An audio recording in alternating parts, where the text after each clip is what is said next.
Up next, CC Sabathia speaks live from Cooperstown. After the break.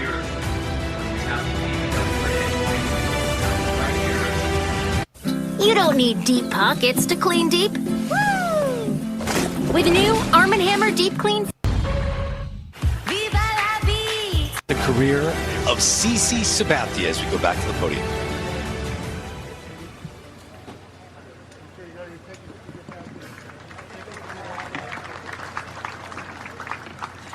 As we continue this afternoon, I would like to call your attention back to the video monitor for a short presentation about our fourth 2025 inductee, CC Sabathia.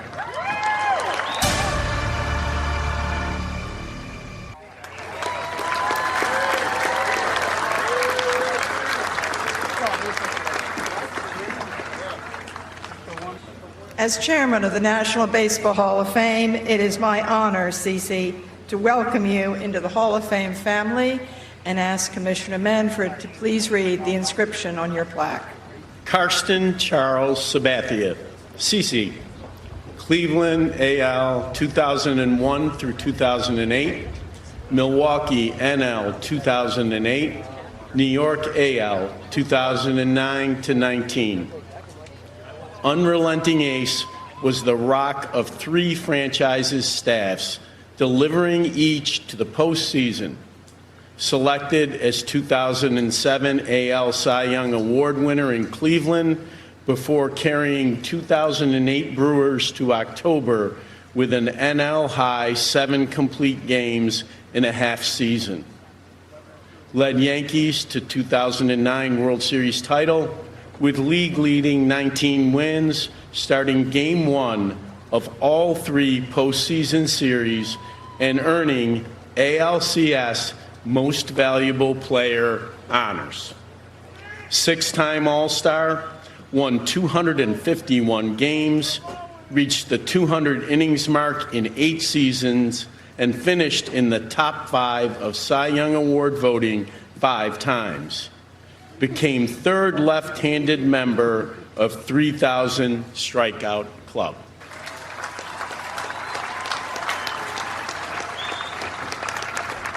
CC, at this time, I would like to present you with your Hall of Fame induction. Ladies and gentlemen, Hall of Famer, CC Sabathia.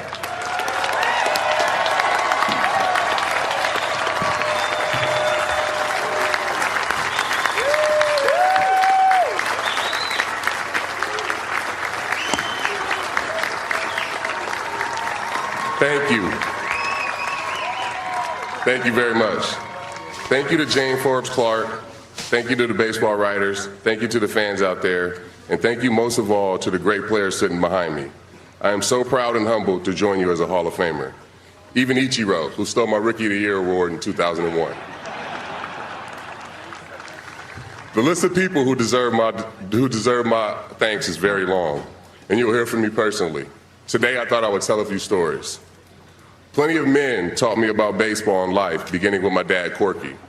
In the years he was missing from my life, my uncle Edwin Sabathia stepped up. And it was Abe Hobbs, the Vallejo High baseball coach, who taught me how to hit the ball the other way, who drove me to Dusty Baker's baseball camp, and who opened my eyes about the Negro Leagues and Jackie Robinson. No one has more fun hanging out with the fellas than me. But I've been blessed to have so many wise and caring women in my life. Growing up, there was my aunts, Gloria Rufus and Denise Jones, Sharon Sabathia and Jeannie Sabathia. There was Jennifer Austin, Carmen Merriman, Gwen Lake, Ophelia Wells, Hazel Wilson, and especially my grandmother, Eltha Rufus. My granny's house is my home base and safe place. I spent a lot of nights there and ate a lot of her red beans and rice and plum jelly that I would eat straight out of the jar. My granny had a huge grapefruit tree in her backyard. When I was young, I would collect the ones that fell, line them up, and throw them at a folding chair as my strike zone. That was the first time I realized I could throw hard. As a teenager, when I wanted to get a job in Marine World, my granny said, "No, focus on baseball." You'll be lucky to have even one of those women in your life, and I've had them all. A village of women who raised me, guided me, made me laugh, fed me, protected me, and a few times literally saved me. Starting with my mom, Margie.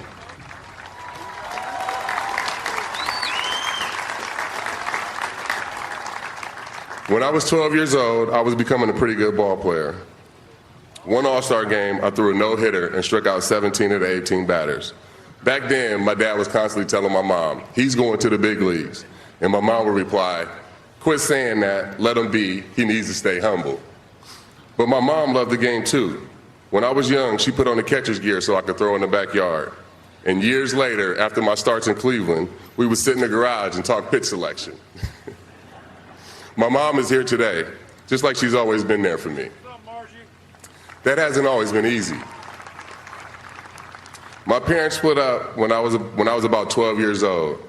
My mom worked nights at Travis Air Force Base, and as much as we struggled through painful losses that took family and friends away from us too soon, my mom kept going. From her, I learned that if we are here, if we are breathing, if we are standing, we can get through it. There's always something on the other side of the storm. Fortunately, it hasn't been all drama. When I was a kid, my mom loved Ken Griffey Jr. That's why we went to the Oakland Coliseum whenever the Mariners played the A's. My mom is the reason I'm a baseball fan. And fans turn into players who sometimes turn into Hall of Famers. I can still name the whole lineup from the 1989 World Champion A's in my sleep. At DH was Dave Parker. I know we all wish he was here with us today. It's an extra honor to be a part of Dave's Hall of Fame class. He was the Cobra, but also became Pops, a father figure to a generation of black stars. In the 80s and early 90s, when I first started watching baseball and Dave Parker was crushing homers, the number of black players in the major leagues was at its highest, about 18%. Me and my friends played the game because we saw those guys on TV. There was always somebody who looked like me in a baseball uniform. Baseball has always been a great game for black athletes, but baseball culture has not always been great for black people. Through the Players Alliance and our work with the Commissioner's Office and the CAP program, I hope we're starting to turn that around.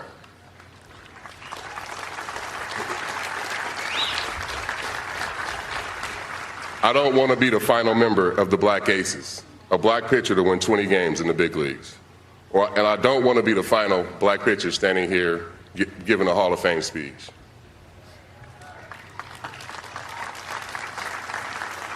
Maybe part of the answer is more agents like my wife, Amber. The first time we met was at a house party when I was a junior in high school. We spent the whole night talking, and that conversation has been going on for 29 years now.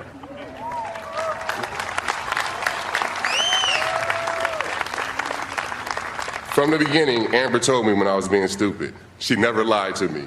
She keeps things real, she keeps things real out of love, not out of games or anger. As a rookie in Burlington, North Carolina, I was so raw, Carl Willis had to teach me the right place to stand on the rubber and the right way to hold a four-seamer. I was so homesick that I would go to a phone booth every night and call home. I would have quit right then if I could have kept my money and my mom and Amber didn't spend all night talking me through my fears. When I made my first start in Cleveland, Amber was there wearing a number 52 jersey. We loved Cleveland. I always say, I was born and raised in Vallejo, but Cleveland is where I grew up. It's where we got married. 3 out of our 4 children were born there, and my biggest regret in baseball is not winning the championship for the fans in Cleveland.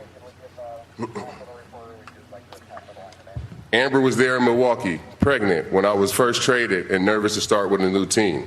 She was there when I rode into rehab drunk. She was there a month later when I walked out sober. I know I'm super difficult to be around sometimes, and I've tested her patience and love too many times, but she knows how to navigate me like no one else does, and I always say she's the only human I can be around every single day.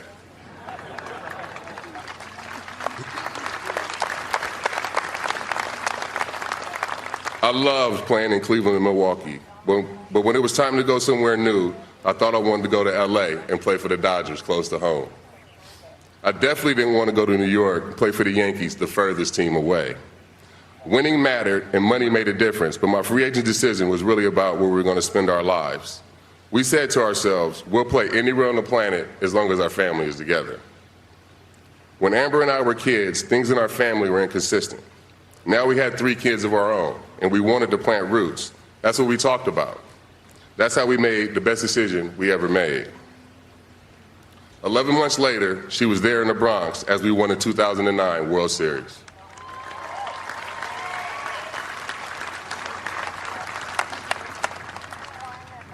Amber and I have always been we. We picked the Yankees. We bought a house in New Jersey. 17 years later, that's where we still live.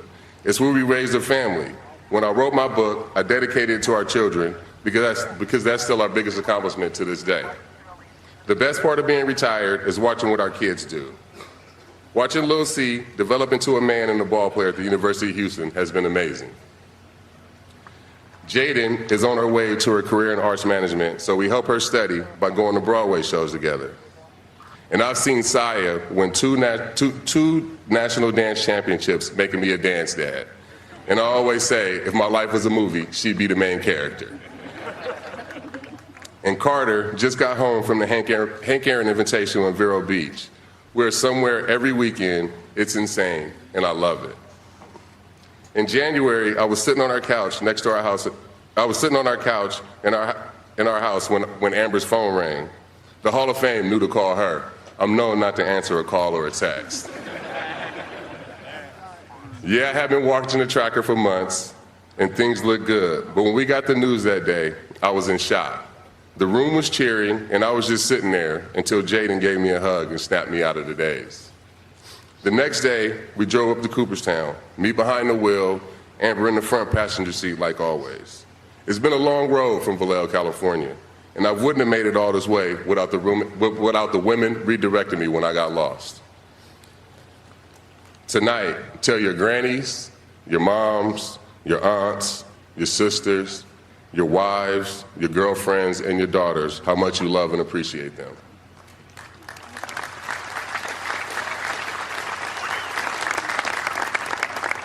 Thank you, Baseball Hall of Fame, for making the Sabathias a part of your family.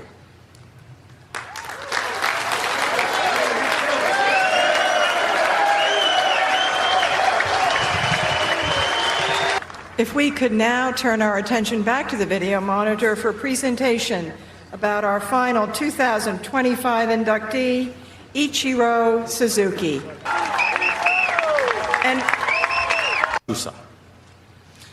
I realize I'm a rookie again. Thank you for welcoming me so warmly into your great team.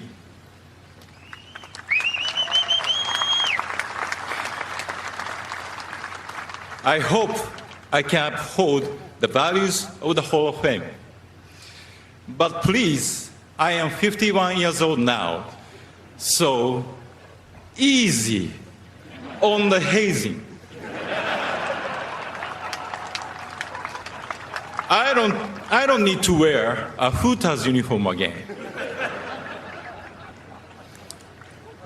The first 2 times, it was easier to manage my emotions because my goal was always clear, to play professionally at the highest level.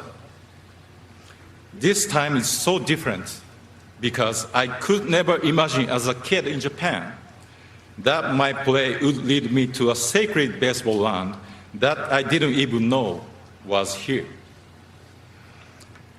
People often measure me by my records. 3,000 hits, 10 gold gloves, 10 seasons of 200 hits. Not bad, huh?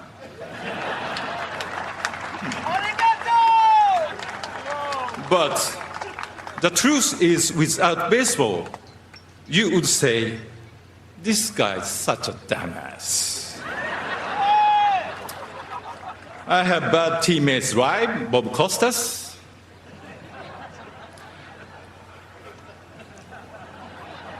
Baseball is so much more than just hitting, throwing, and running. Baseball taught me to make value decisions about what is important. It helps shape my view of life and the world. As a kid, I thought I could play baseball forever. The older I got, I realized the only way to keep playing the game I love until 45 at the highest level was to dedicate myself to it completely. When fans use their precious time to come watch you play, you have a responsibility to perform for them. Whether we are winning by 10 or losing by 10. I felt my duty was to motivate it the same from opening day through game 162. I never started packing my equipment or taping boxes until after the season's final out.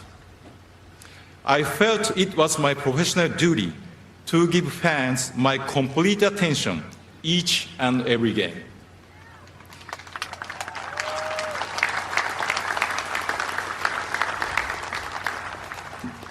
Fans deserve to be entertained whenever they choose to come.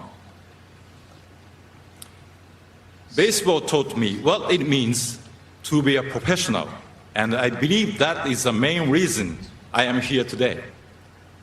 Not because my skills are better than others. 3,000 hits or 262 hits in one season are achievements recognized by the writers, well, all but one of you.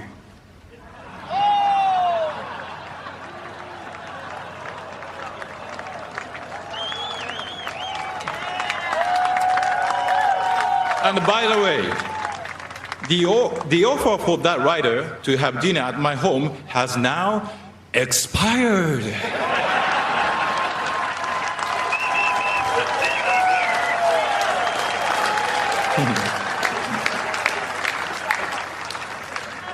I could not have achieved the numbers the writers recognize me for without paying attention to the many small details every single day, consistently for all 19 seasons.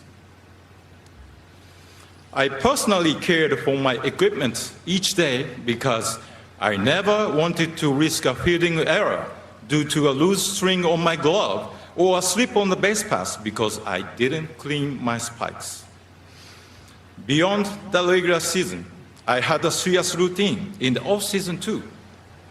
When I showed up at the camp each spring, my arm was already in shape, waiting for Mariners broadcaster Rick Ritz to say, "Holy smoke! A laser beam strike from Ichiro!"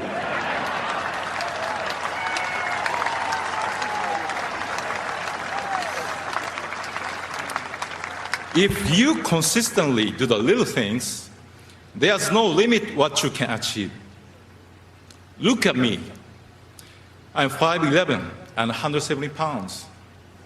When I came to America, many people said I was too skinny to compete with bigger major leaguers. The first time I ran out on the field, I was in awe of the competition. But I knew if I stuck to my beliefs about preparation, I could overcome the doubts, even my own. I have been asked, what's the best thing you can do for your team? My answer is taking responsibility for yourself. Being responsible for yourself means answering to yourself. When you go home at night and wonder why you didn't get a hit or you didn't make a catch, the honest answer is not because a great pitcher beat you or a tough sun was in your eyes. It's because there was something you could have done better. By taking responsibility for yourself, you support your teammates and you don't cheat the fans.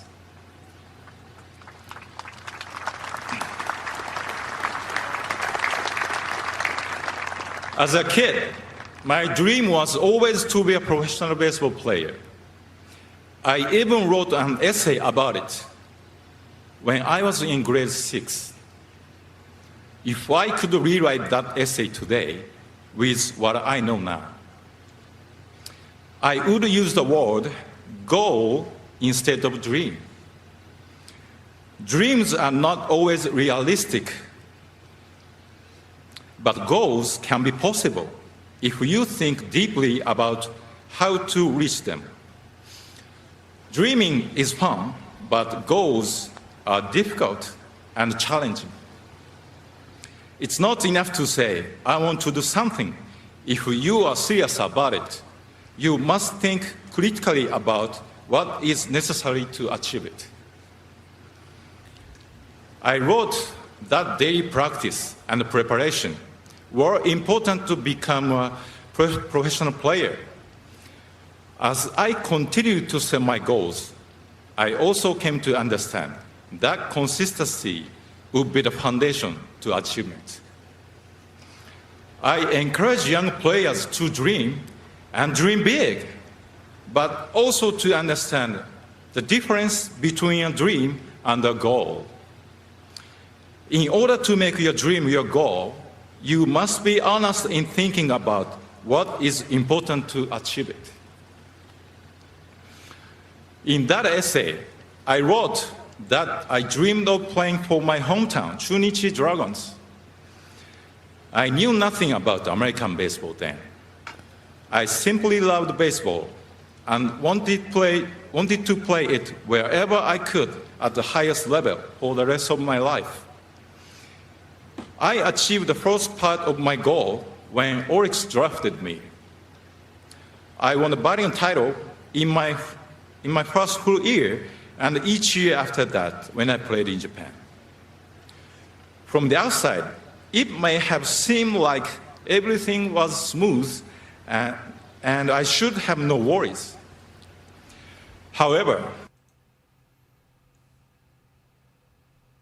inside, I was struggling to understand why I was making results. I was searching for something that I could not find. In the middle of my internal struggle, something historic happened. Hideo Nomo became the first major leaguer from Japan in my lifetime. His success inspired many, including me. Thanks to him, MLB was always in the news in Japan, and MLB games were broadcast on TV. Because of Hideo Nomo's courage, my eyes suddenly opened to the idea of challenging myself by going somewhere I never imagined. Nomoさん、ありがとうございました。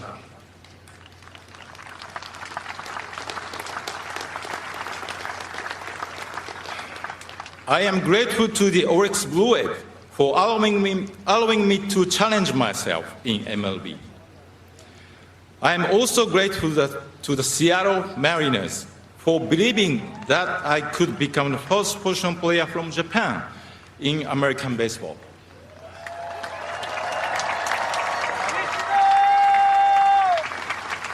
I have been in love with Seattle and the Mariners ever since.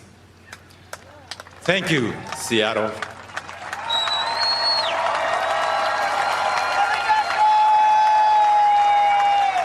I I am thrilled that this great honor reunites me with the general manager who signed me, Pat Gillick.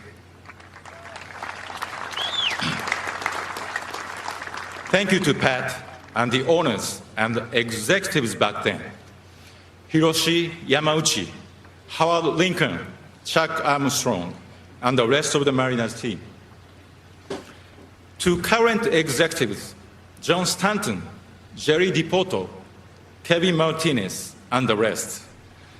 Thank you for bringing me back to the place I belong and allowing me to make Seattle my permanent home.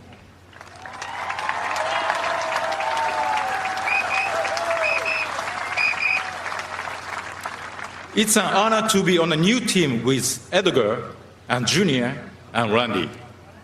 Thank you guys for coming today.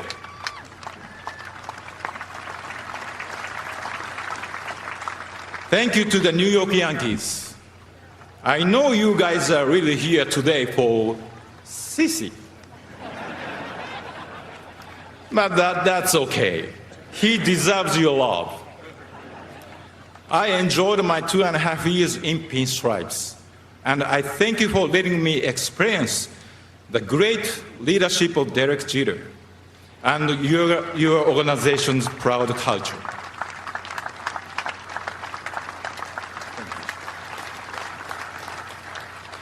And to the Miami Marlins, I appreciate David Sampson and Mike Hill for coming today.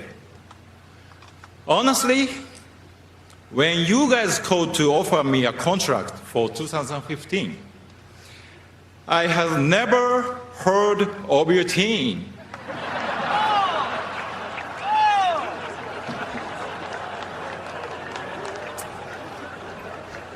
But I came to love my time in South Florida. Even in my mid-40s, I grew as a player, surrounded by all those young, talented teammates. The way they jumped out of the dugout in Colorado to celebrate my 3,000th hit is something I will never forget.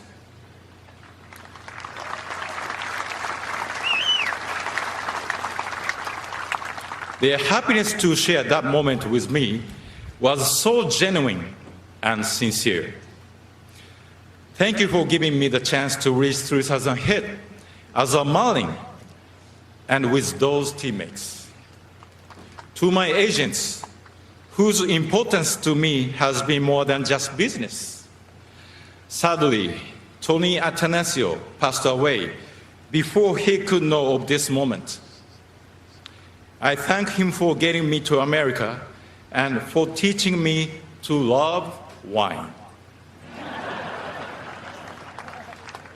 And to John Boggs, who believed I could still play at 42 and has been passionate towards my career ever since.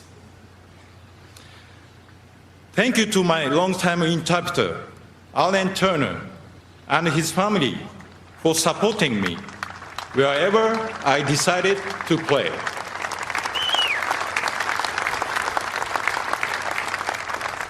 Thank you also to Jane, Josh, Chester, Whitney, and the entire Hall of Fame staff. And of course, to Jeff Idelson. Without you, I would have never come to appreciate this incredible institution. Congratulations to Cece, Billy, Dave Parker, Dick Allen, Tom Hamilton, and Thomas Boswell.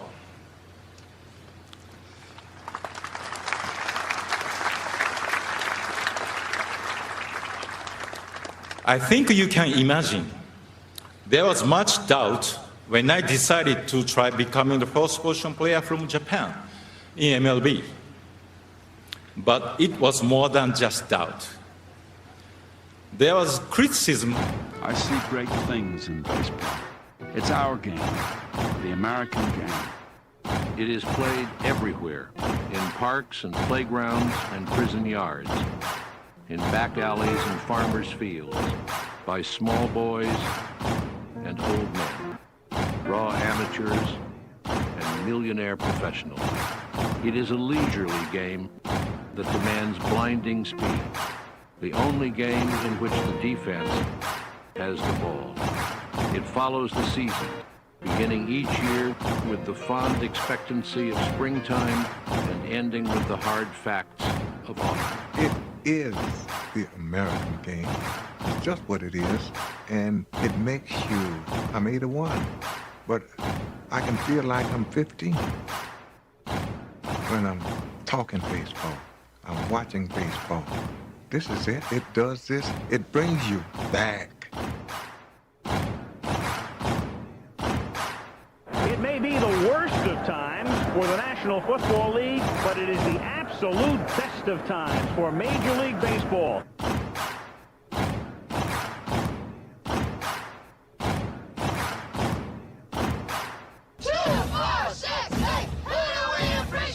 You're in Braves country.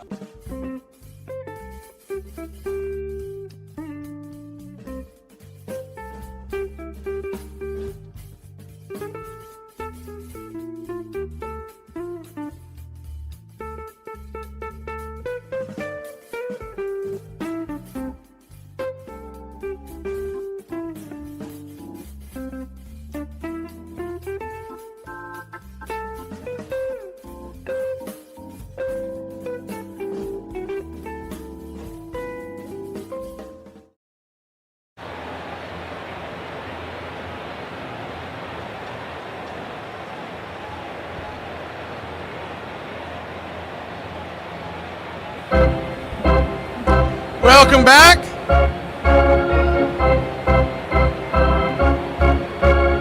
And welcome in.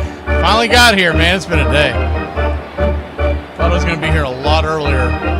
So we are ready to roll. It is 0-0 your score. Jotting down lineups as I went along here. There's some kind of conversation going on with Canada's manager and the home plate umpire. I believe he's the crew chief as well.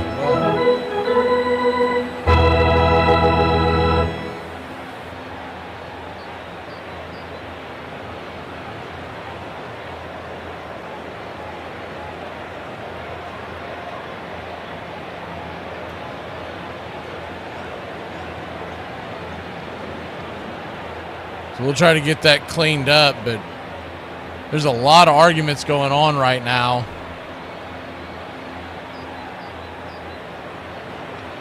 There was 2 pitch clock violations by Moinello.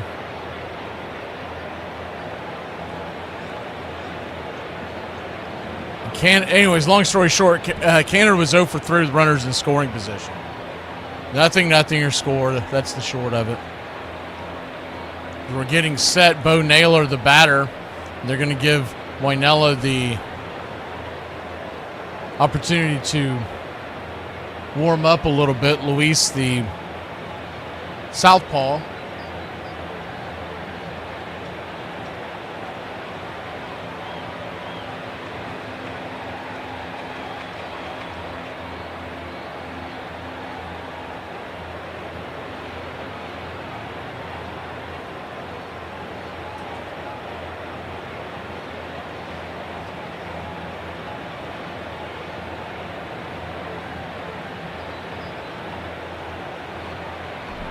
So 0-0 your score. Looks like we're about ready to start the top of the second. Cuba is wearing all white. Cuba in red. Blue outlined with white, with red piping, down the middle and on the sleeves. The first pitch on the way from Luis is down and in to Bo Naylor. It's 1-0. Bo is the catcher for Canada today. His brother Josh is the designated hitter. The 1-0 pitch, swing, lifted into center field, dropping, running in, making the running catch is Santos. F8 in your scorecard, 1 away. Left to right for Cuba. In the outfield, it's Martinez, Santos, and Gilbert. Around the horn, left to right, Mancado, Vargas, Cap, and Yarki. At first, Perez is behind the plate. And I might be butchering some of these names. I do apologize, but my southern twang will do its best. The first pitch on the way is right there for a strike on the intercut. It's 0-1. Denzel Clark, the batter. Oakland A's. The 0-1 pitch, swing, broken bat, pops it up. Will it stay in play? Bending foul. Nope, it's going to be out of play.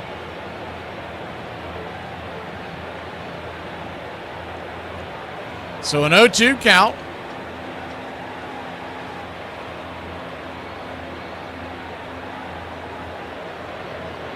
Nothing your score, top of the second.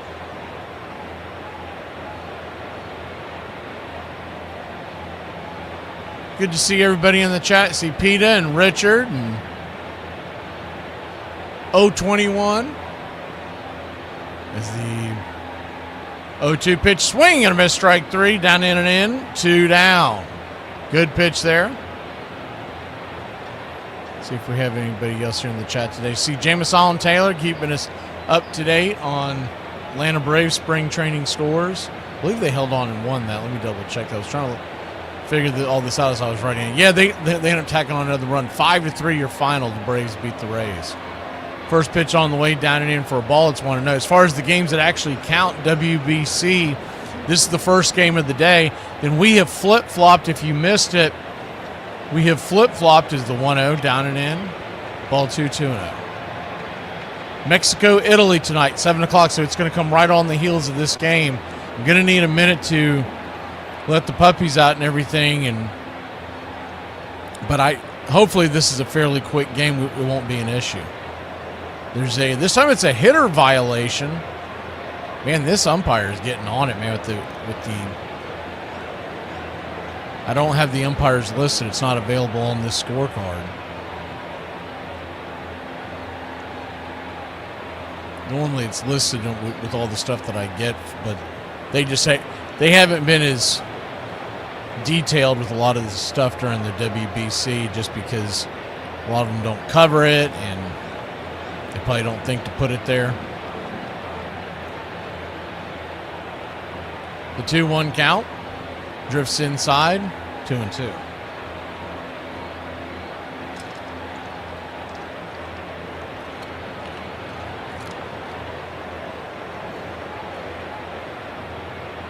Make that a 3-1 count, and that pitch is going to miss inside, ball 4. So he'll head on down to first. Someone was asking last night about the umpires. I don't remember who it was, but they were asking if they were MLB umpires. So they're MLB. This is an MLB sanctioned event, which means the majority of the umpires are somewhere in the system, whether they're Major League or AAA, et cetera, et cetera. First pitch on the way, it swung on and swatted over towards third. It's going to be a 5-3 putout. That'll end the inning. But from my understanding, they're not 100% because they did take from other leagues to try to make it a true World Baseball Classic. We'll be back in a flash. 0-0 your score, bottom of the second. Cuba comes to the plate when we return. So you're telling me there's people out there who don't catastrophize the future and overthink the past and create scenarios in their head to hurt their own feelings? Like, what? I love family photo holiday cards. You get to learn stuff from the cards, like their son plays a trumpet, so that's good to know. And you get to wonder how they got their dog to laugh that naturally in the photo. And you get to see pictures of people lying in front of a fireplace in their pajamas and think to yourself, I remember when I met them twice. And you get to question how long you have to keep the cards before you can throw them out. And you get to see a family photo where they're just like, this is us just hanging out in front of a meadow in our matching white linens. Aren't we just the best, LOL? Oakland has won the 1972 World Series. But for Bench, the loss was quickly overshadowed by what he was facing next.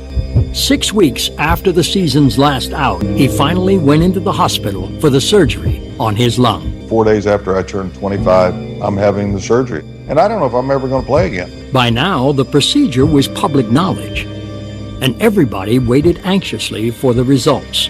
Cincinnati watched with interest the personal side of Johnny Bench. He was hospitalized when a spot was found on his right lung. mean, it was frightening. Is Johnny going to die? The operation lasted 2 hours, with the doctors removing a marble-sized lesion from the lung. You know, they cut the bone, they cut the rib, they cut the tissue, they cut the nerves. The test results came back with good news. The lesion was harmless. The spot was found to be benign, but there was a tremendous outpouring of well wishes from bench fans all across the country. Airtight seal with these staples, they're still there, and stapled me back up across the chest, but I never was Johnny Bench again. But at least I got to play, and I'll always thank Doc for giving me that opportunity. Your home for the classic call of Braves Country Baseball.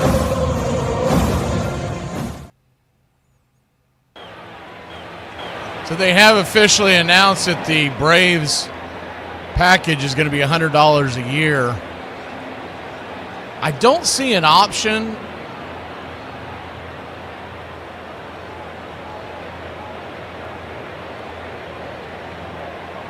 I don't see whether or not there's an option for those of y'all who may want to pay monthly. So I think it's one big smack of $100. First pitch on the way is right there for ball on the outer edge is Cal Quantrell, Canada's pitcher, misses outside. It's 1-0. It's probably one big smack because that's typically how these streaming services do for the major leagues. The 1-0, swing and a miss up top. Yang Kui, total guess on that pronunciation. The first baseman, what's his first name? Let's get this. Yoel. We'll call him Yoel. Well, I got that one wrong too, dude. The 1-1 pitch, down and in. There's no information on this cat other than he's been in the minor leagues for about 4 years, but not since 2021. There's no birth date or anything on him. The 2-1 count. Just misses high. Another zone being pinched. We've seen this all. This must really be emphasized on the guys they brought in. We talked about it last night, but it's amazing these scores aren't much higher. You have to paint the corners in this 3-1 pitch right there for a strike, 3-2. And you're going to have to do it, right?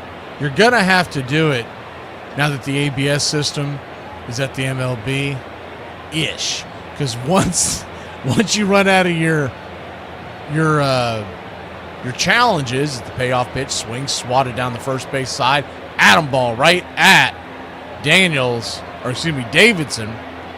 L3 in your scorecard, one away.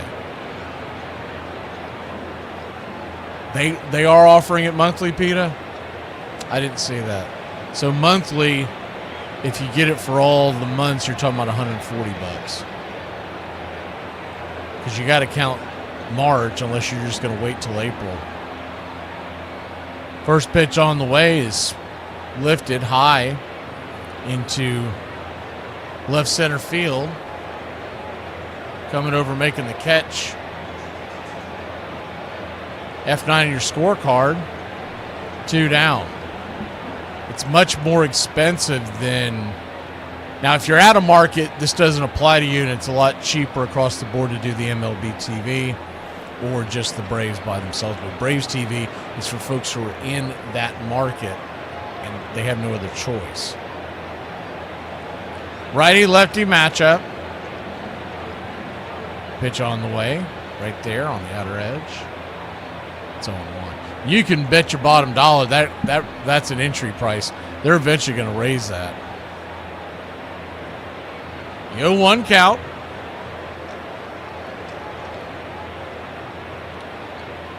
Outside wide, 1-1. MLB TV has not raised their rates this year. It's still $150 for every team across the board. You can get the whole package. Except, of course, the teams that you live nearby. 1-1 right there for a strike on the outer edge. It's 1-2. I think what you're going to see when all these TV contracts come to an end is that you're going to see that all the blackouts will be lifted on the next one. It's just going to be a little more expensive. The 1-2, swing, chops it down the first base line. I'm okay with that as long as it's reasonable. They start pricing themselves out of people's range, that's when it gets a little crazy. I mean, still cheaper than Netflix, right? What has Netflix gone to? The 1-2, swing and a miss, strike three. That'll end the inning. Cal Quantrell rolling, man. He looks pretty good here for Team Canada. We'll be back in a flash. Canada, Cuba, 0-0 here in the third. Good morning, everyone. God has let me live another day, and I am about to make it everyone's problem. There are two types of people in this world. There's people that want to get drunk with me, and then there's people that have got drunk with me that never want to do it again. It's all fun and games till we're under an upside-down four-wheeler. And then it's, why did you do that? What the is wrong with you?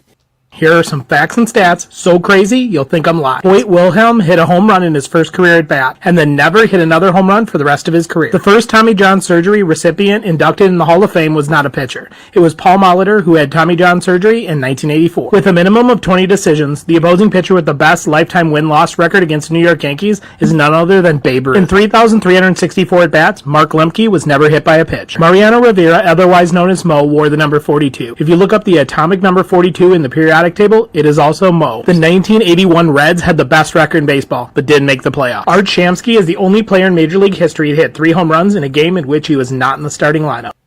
I don't want to learn any more life lessons. My character is developed. Go away. Question is, if there's one game you want to win, who do you want pitching it? And the answer consistently was Whitey Ford.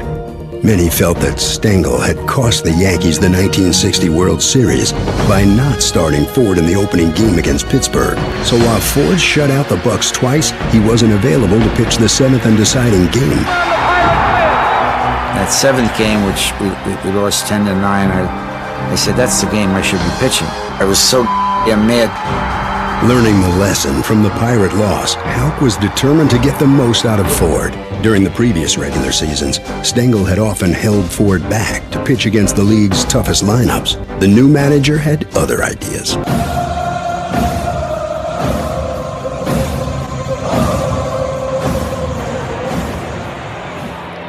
Welcome back, y'all. 0-0 your score.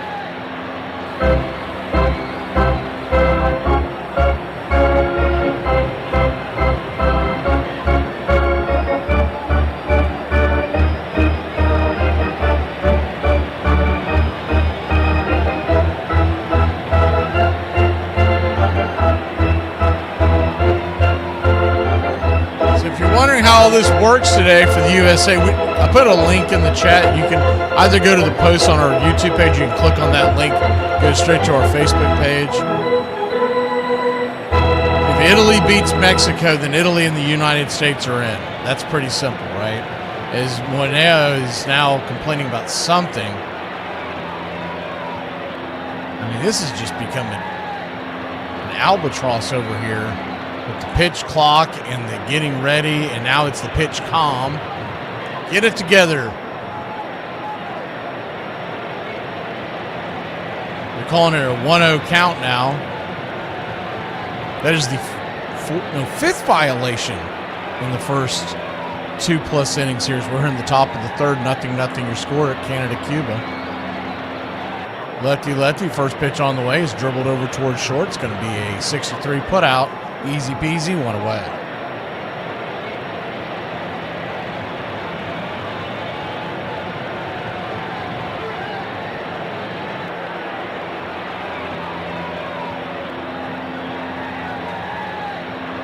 One down.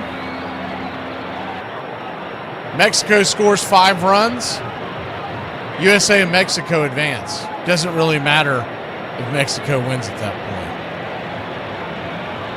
1-0 upstairs for a ball. It's 1-0. Now it could get dicey, extra innings, etc., but these are the basic things. The 1-0 slaps it into left field. That's down for a base hit, and it is a 1-out single for Team Canada.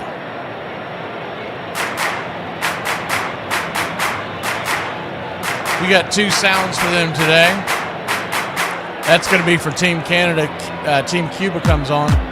That's going to be theirs. I didn't have a chance to do what I normally try to do with the Let's Go Canada, Let's Go Cuba thing. I was running in the studio. First pitch on the way is up top. High for a strike, a high strike to Abram Toro. It's 1-0.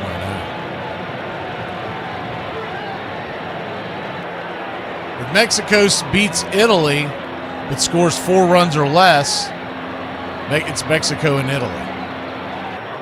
The 0-1 pitch, swing, chops it over towards the right-hand side of the infield, and having to wait for the ball to drop or not drop on a shift, O'Neill had to take very much precaution as he was sneaking back towards the first base bag because it looked like it was going to be an L4, but the second baseman over there, Capek, could not get to it. He tried to make a sliding stab, and then he tried to scoop it. Anyways, I'm not sure if he plays second base all that often. It doesn't look like he does. 2 on, 1 out, first and second. O'Neill, it was such a soft tip ball. Typically, O'Neill would be on third, but he had to hold up. We'll have both games for you here today. From Hell or High Waters, the 1-0 outside wide. 2-0.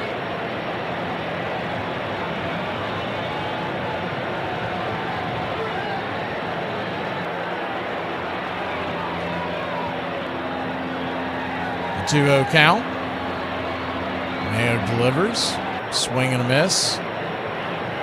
Bringing that fastball in the low 90s. I've seen 93, 92 right there.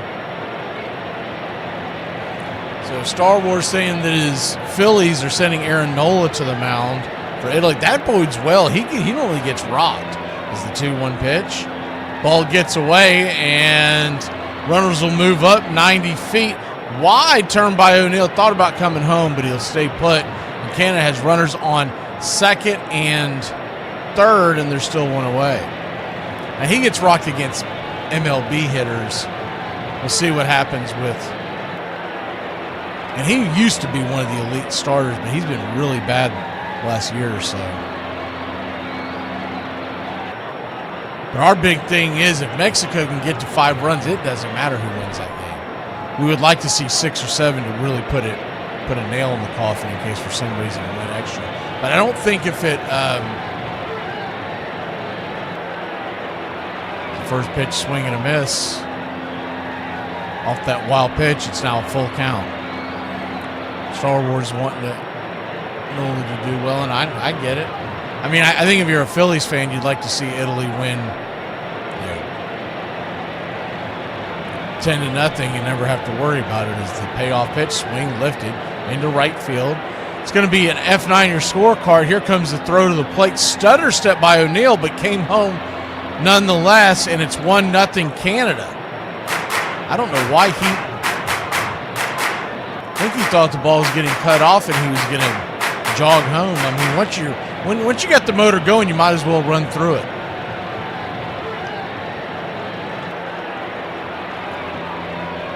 So a good sac fly there by Casey. Now Davidson, the batter, runner at set.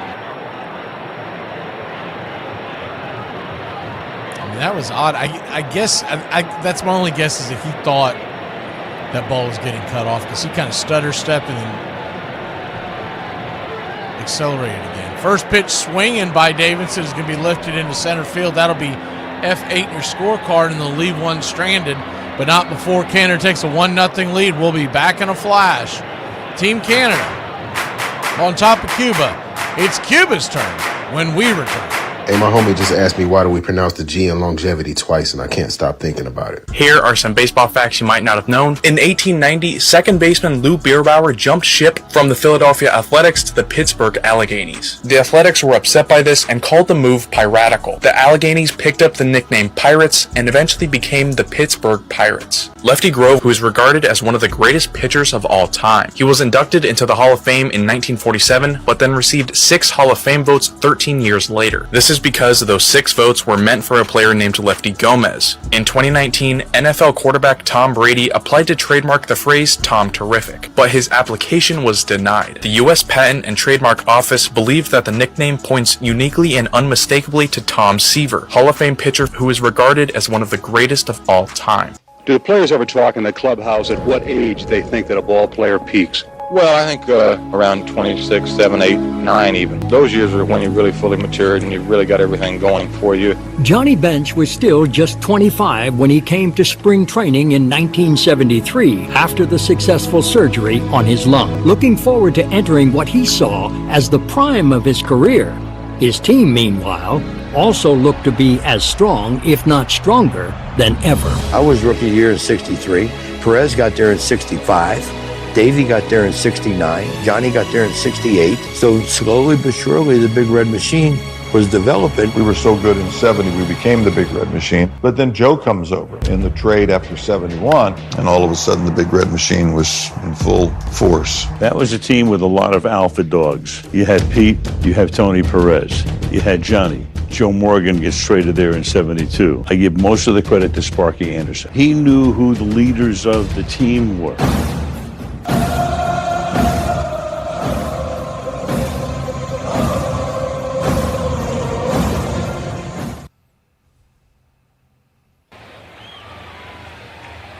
Welcome back.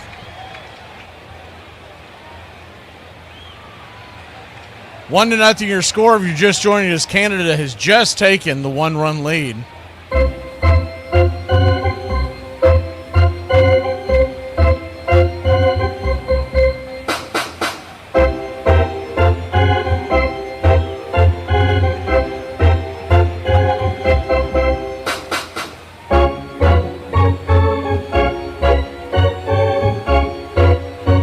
First pitch on the way from Cal Quantrell to Perez, the number 8 hitter, is in there for a strike. It's 0-1. Yeah, Star Wars, I don't think is the 0-1 pitch down and away, 1-1. I would be absolutely shocked if he's just going to fall off a cliff the rest of his career. I just think he had a bad year. I guess bad year and a half technically, but I remember at one point it was because of injury is the 1-1. Swing, chops it down the line. When he's on, he's filthy because he reminds me so much of, I guess, the best comp. The 1-2 pitch from Cal Quantrell. Swing, fouls it back. Is I guess a poor man's Roy Halladay. Because he's got everything in the kitchen sink to throw at you, and when he's on, it's just it's a masterclass. But he struggled with control and injuries, and I'm sure that one led to the others. The 1-2 down and away, 2-2. Good to see you, Chop Shop.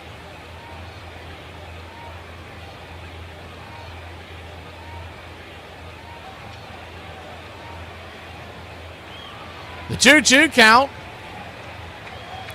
Rocks and fires. Check swing. Did he go around? He did not. We'll do it again.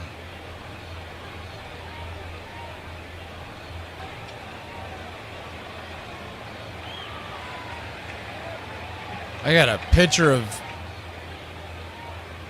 coffee here. I might have to switch to beer if I don't wake up here. The payoff pitch swung on, chops over to second. It's going to be a 4-3 put out. One down. It was a late night last night and then a quick turnaround for me, then running back over here to do a doubleheader. It's going to get interesting later on tonight.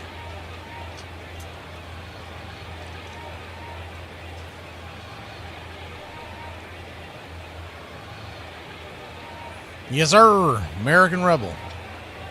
Or Little Miller. Either way. First pitch on the way is right there for a strike up top. It's 0-1. Righty-lefty matchup. Roel Santos, the batter. Number 9 hitter for Cuba. The 0-1 pitch shows bunt. Curveball outside wide, 1-1. There's Uncle Charlie. Good to see you.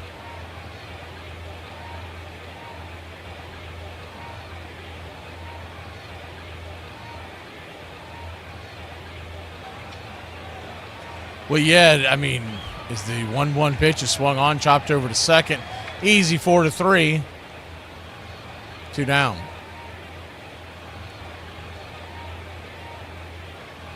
I mean, Zach Wheeler had a legitimate excuse for his ineffectiveness for the Phillies last year. But Aaron Nola was the one that just, it dumbfounded you. I mean, he just lost it. They didn't even really trust him towards the postseason. Of course, they lost Ranger Suarez, but they are expected to be with Andrew Painter this year. It'll be interesting to see how he does as the first pitch is up top for a strike. It's 0-1.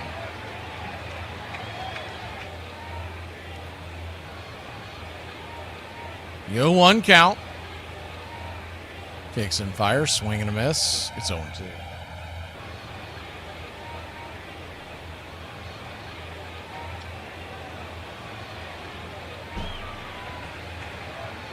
Doing well, Chuck. Doing well.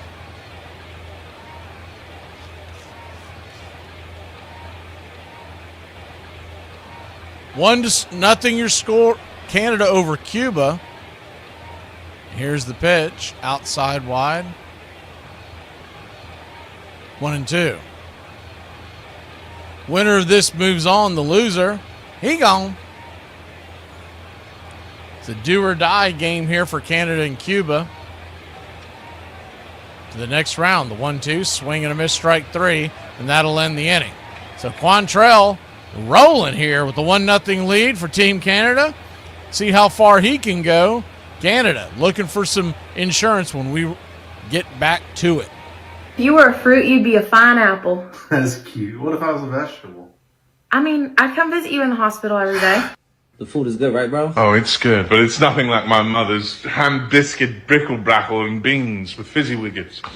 They used to make roasted ham squash with spittle spattle and a side of biscuit gravy. And we'd have that every... Everyone in Portland dresses like they just got into a fight with their dad and then slammed their bedroom door to listen to Incubus. They were like, it's not James, it's Artemis now. A little taste test. Got with me here a White Claw hard seltzer. Raspberry. We're gonna check it out, see what we think. Tastes like a Jell-O shot farted. Tastes like I'm gonna get arrested at a bachelorette party. Tastes like I'm fighting for joint custody of a paddleboard. Tastes like the siphon gas from a vegan food truck. When Sparky came to the Reds in 70, he gained Johnny, Tony, and my respect.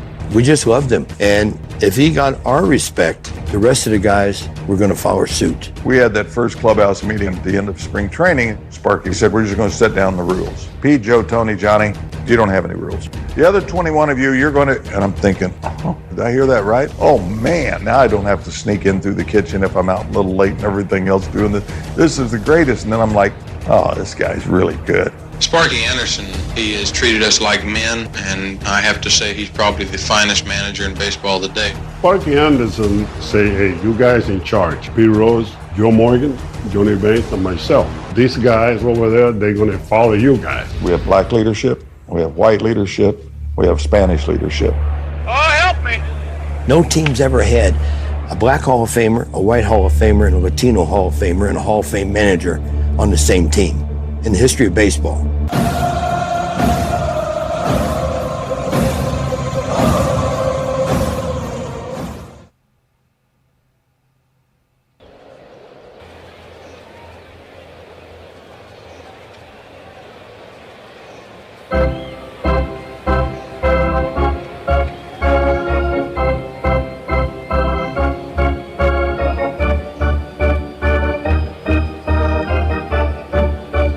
Nothing your score, bottom of the third. Canada leading Cuba.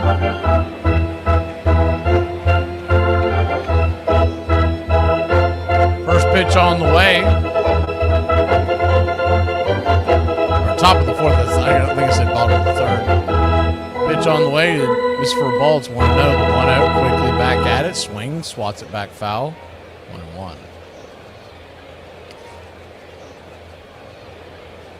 1-1 count. Right there at the knees, does not get the call. 2-1.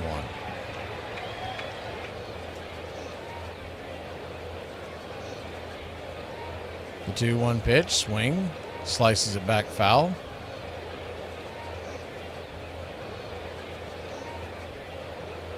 Tonight, Italy and Mexico. Mexico scores 5 runs. The USA should be in. If Italy wins, they will be in. What we're looking for is an old-fashioned shootout. That's what we want. We want a high-scoring game so we don't have to worry about it. As the 2-2 pitch, swing, slices it away. But if Mexico wins 4-1, 4-2, 4-3, or 3 whatever, anything lower than 5 runs, we are expected to be doomed. The 2-2, right there for a strike, 1 away. I still say at the end of the day, it is a dopey system, and it should be more clear so it's much easier for the fans to follow and root along. And with that, I'm sure most of y'all saw it, but some may have missed it as the first pitch right there for a strike. It's 0-1. If y'all remember last night, I was complaining about the roster and the pitch management and everything under the sun about how DeRosa was playing with his food. And son of a gun, if I wasn't right, he was on MLB Network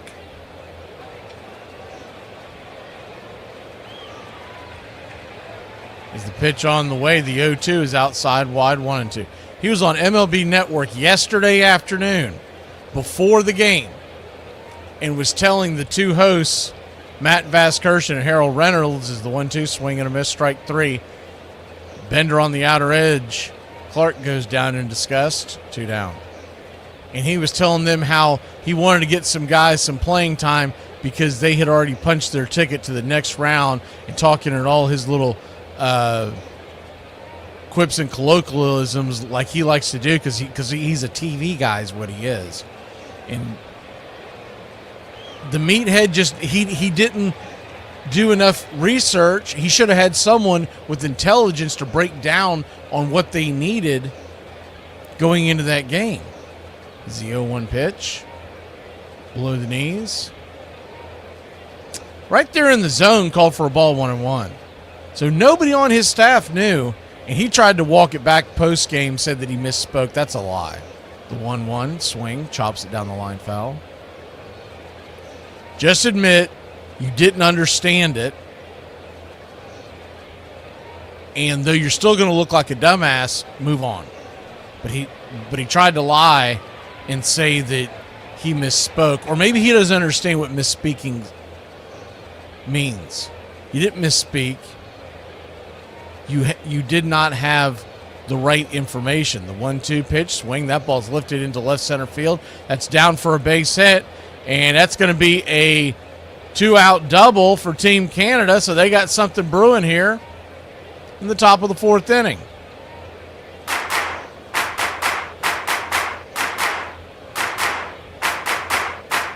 But you think about that, John, about the fact that nobody on that staff knew enough to be able to tell DeRosa, we have not punched the ticket. Hell, even I knew it. I didn't understand what the scores were going to have to be today, et cetera, et cetera, et cetera. But I knew with all 3 teams being 3-0, there was no way in hell we punched our ticket because it was going to come down to some kind of tiebreaker. As they go to break, there's going to be a pitching change. We'll stay here with you, mainly because I'm not done with his rant. I knew with all 3 teams being undefeated that if Italy won and became 3-0 and we're 3-1 and Mexico is sitting there at 3-0, that there was a possibility, or excuse me, 2-1, that there was a possibility that we could all end up 3-1. And at that point, it comes down to tiebreakers. And there was talk in another pool about this tie-breaking system. And I knew it was confusing as hell because it came down into the it was the Korea-Japan pool, where they had to win by 5 but couldn't score more than 7. And it was just insane what they had to do. And at the end of that game, they were up 6-2, and there was an error by the shortstop of Australia that led to the 7th run. And at that point, they knew they had to keep the score there. And to me, it's an asinine way of determining who goes on to the next round. There's got to be a better way. I mean, I prefer single elimination throughout an entire tournament, and let's just keep it easy. But if you can't do that because you're going into a big pool play like you are, okay, I get that. But figure it out.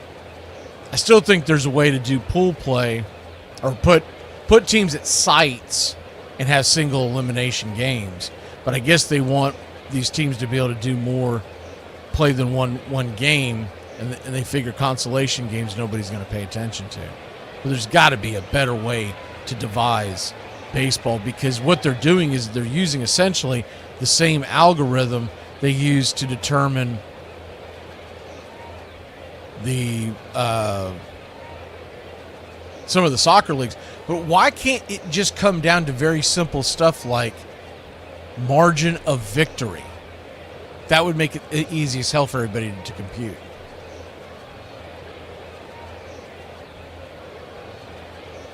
New pitcher in, Rodriguez, the right-hander, fires it inside high for a ball. It's 1-0. Because if you look at the scores, it's going to be dumbfounding that the USA gets left out of this. Because they climbed all over Brazil and Great Britain as the 1-0 pitch, swing lifted high into center field, coming over making the catch, and that'll end the inning. And you could do maybe total runs, but I prefer just margin of victory. Whoever and then if you have to go to something else because all that's tied, fair enough. We'll be back in a flash. 1-0. Canada, Cuba comes to the plate when we come back. Okay. Are you kidding? That's unfair. She made those. I need to calm down. Everything's fine. Amanda. I'm an adult. Man, I'm sick of how much time Chris is spending with Brian. Probably smooching pickles, because they're a couple of pickle smooches. No, I'm getting a little bit tired of my friends not being able to handle their alcohol. They dropped me 3 times last night trying to bring me into the house. I'm good with the customer. Not really. I'm great with the customer. She's autistic. She can't help it. Yeah, I'm autistic. No, you're not autistic. How many toothpicks on the ground? Don't play this game again. Come on, look, how many toothpicks? No, it just involves me cleaning up toothpicks. 100? No. 100? It's 3. There's 3. Okay, how many now? 3. No. Ugh, you're the worst kind of autistic. Boy, it would be tough to field that team that we had, because even the guys that aren't Hall of Famers are really good players. I mean, Concepcion's a really good player. Griffey's a really good player. Foster hit 52 home runs. Geronimo was a Gold Glover every year. So we had the same 8 guys that played every day. That group of regulars would become known as the Great 8, the heart of the Big Red Machine in the 70s. When you walked in to the Big Red Machine locker room, take your choice. Do you go to this Hall of Famer, or that person with the most hits in the game? Or you go to this Hall of Famer over here? Or how about this guy that belongs in the Hall? You know, you had your choice. Not only were they great players, but they had terrific personalities, and that team put a tremendous emphasis on winning. There she goes! Way just out of here! Home run! It was fun going to the ballpark back then. We had fun, but you know why we had fun? Because we won. We didn't win every year, but we never went to spring training and we didn't think we could win. Braves Country Radio, your home for the classic call of Braves Country Baseball.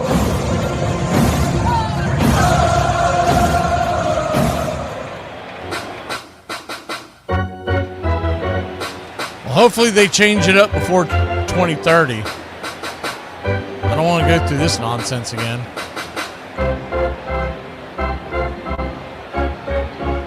Are you talking about 2029? Are they skipping 2029? It's supposed to be every 3 years.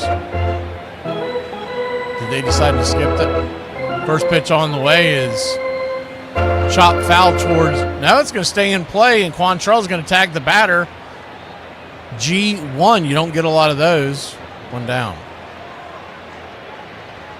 It should be 29.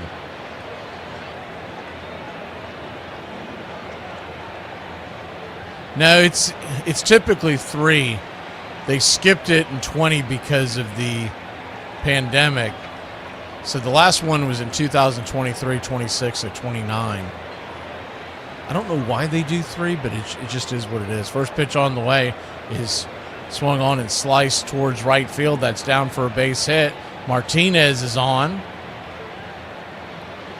And it's a 1-out single for Team Cuba.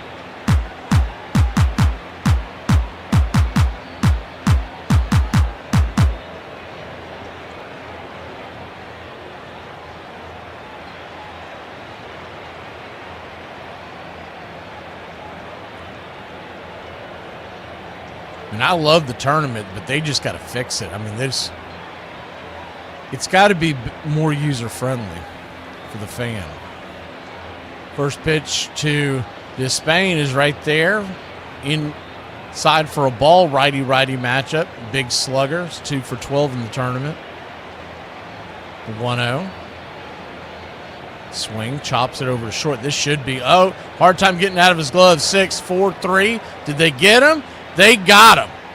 Took him a second for Lopez to get the ball out of his glove, but that's an inning-ending, rally-killing double play. We'll be back in a flash. I don't think Toro knows it's the end of the inning, but we will end it. What did you say? I said you dress like a hoe, but I used to dress like a hoe too, but not as hoey as you guys. Woo! What's up with it, mother? What's up, baby? Did you miss me? Before you judge me, let me walk you through it. I settled in, I started eating, and then I realized I didn't have a place to put the bones. I didn't want to put them on the sheets because you made it very clear you don't like that. Long story short, I've invented the shirt plate. You promised me you would stick to your diet. Aren't you at all concerned about your health? I'll tell you what I am concerned about. My blue cheese cup. I'm empty. You know what? Here. Have cookies for dinner, okay? I give up. I officially give up. You happy? What are you doing? You gave up! Y'all ever looked at y'all coworker and said, this place just hired any goddamn body? They were united in their goal on the field, even if their two biggest stars were hardly cut from the same cloth. You know, to me, you're two different people, and I think the public ought to know it. Actually, You call me an animal. Well, I call you the animal, that's right.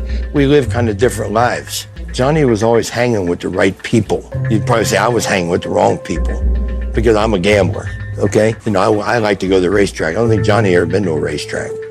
And the differences between Bench and Rose led some to wonder about their relationship. There was, especially with Pete and Johnny, competition. I mean, here was Pete, who had been there longer, had been a Cincinnati kid. He's playing in his hometown, had developed the role of Charlie Hustle. And here comes Johnny, even though he's from Binger, Oklahoma, but had an air of sophistication about him. So who was the alpha dog between those two? Braves Country Radio, your home for the classic call of Braves Country Baseball.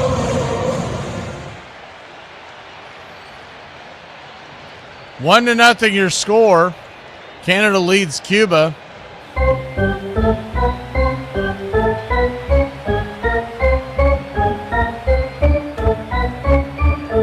We're heading to the top of the fifth, and Toro will be leading off.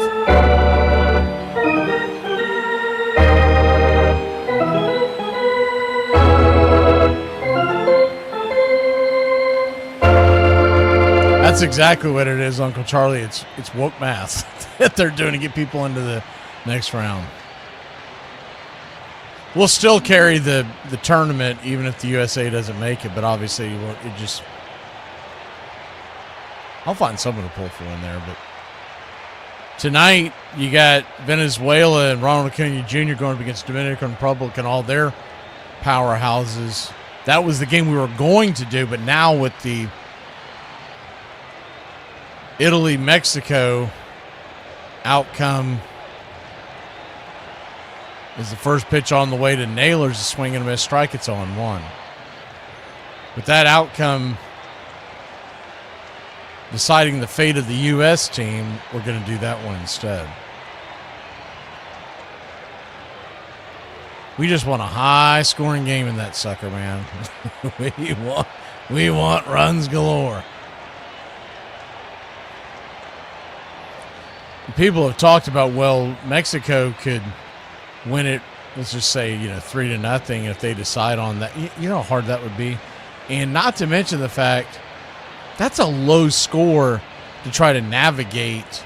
I mean, it can happen, but if you look at the scores in this tournament, I mean, these teams are putting 5 runs up in 1 inning. Is the 1-1 pitch up top. First strike, it's 1-2.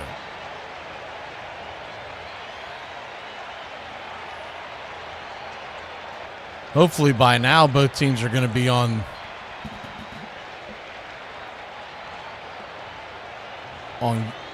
fumes with their pitching staff heading into tonight's game. Is the 1-2 outside wide, 2-2. 2-2 count.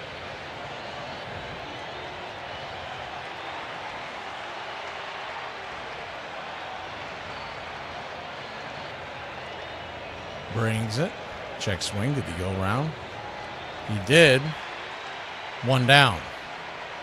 1 up, 1 down. And O'Neill will be the batter.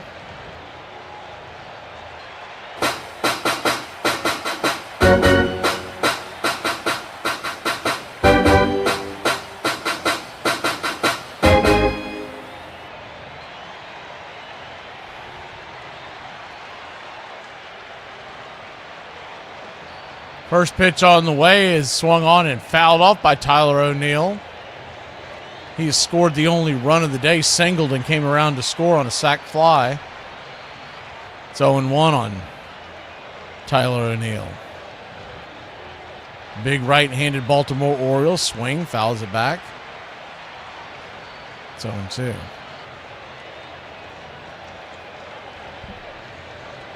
No 2 count.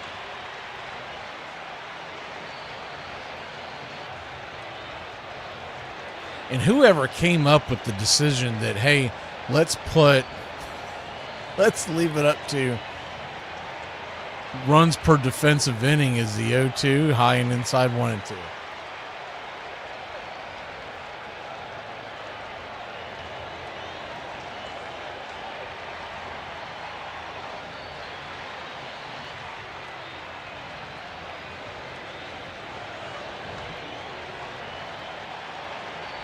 One-two count, swung on, lifted high, into right field, coming over, making the catch. F9 your scorecard, 2 down.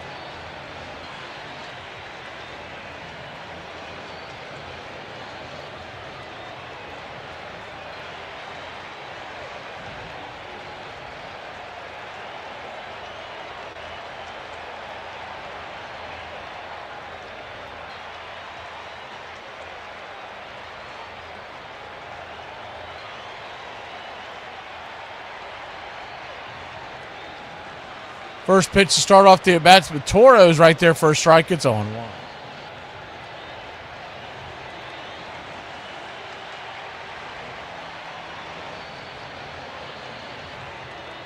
The 0-1.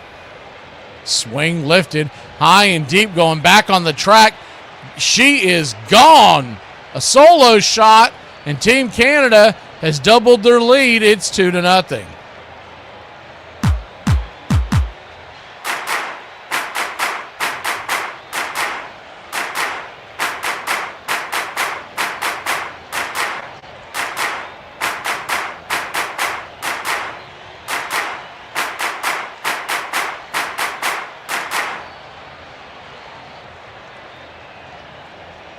Hard hit ball up into the almost, no, it did leave the stands. I thought it hit the top deck over there or the top row. They don't really have true stands here at the San Juan, Puerto Rico baseball facility.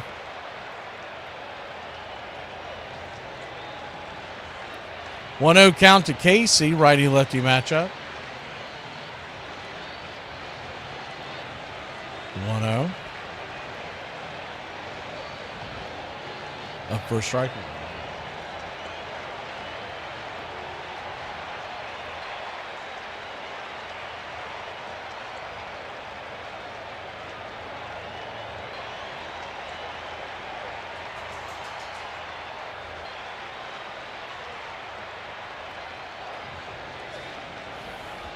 I mean, I'm counting it here, and I think maybe, as you got a 1-2 count, on Casey as the ball's fouled away. I'm thinking maybe there's 20 rows there. I mean, it honestly looks like the bleachers at maybe like one of the lesser SEC baseball stadiums. It's the 1-2 pitch, swing and a miss, strike three, and that'll end the inning. We'll be back in a flash. 2-0 your score. Canada leads it. Cuba waiting to respond. Anyway, apparently I have to get back to work. This is bullshit. Which means they couldn't be back-to-back champions. If my aunt had stones, she'd be my uncle. She had a mustache, she'd be my uncle. I mean, I know some women got mustaches. I'm from Alabama. Trust me. as we digress into his dating in Alabama, the women with mustaches. Hey, it's 4:30. Isn't there an early bird special you should be running off to? She's 50. She's not an old woman. Hello? No, I'm not hungry yet. Well, if we get there by 5:30, I'm sure they'll honor it. Is she calling dinner supper? So, what are you doing this afternoon? Oh, I'm just sorting out my pills for the week, sweetie. Well, you do that, and I'll be over a little later. Huh? Did I get it? Was she sorting out her pills for the week? Actually, she just got back from the gym, and she's jumping in the shower. She got a chair in that shower? Shut up! Johnny was really popular in Cincinnati, but I probably was more popular simply because the only reason, because I was born there, not because I was a better player. I mean, I was born 3 miles from the ballpark. I don't know if Johnny really understood this ever, and I don't think he ever let that known, but I think he had trouble with that. There was no difference in Pete and I. We were partners in a car dealership. We were partners in a bowling alley. We had the same drive. He was driven to be that, and that was fine. He could be the spokesperson. It was great because I didn't have to talk. They'd come and ask an opinion, and he could give it. He was great copy. I didn't need the pub, and it wasn't like I ever looked at it like, what the heck's they doing? How come they don't come and see me? I don't care. When we're on the ballpark, we all get along. I never see a discussion or anything between Pete and Johnny. They both understood they were in a situation where this was extraordinary. This may be one of the great teams of all time, and they weren't going to let any problem that they may have or who's going to be the bigger stud or whatever. Nothing was ever done to the detriment of the team.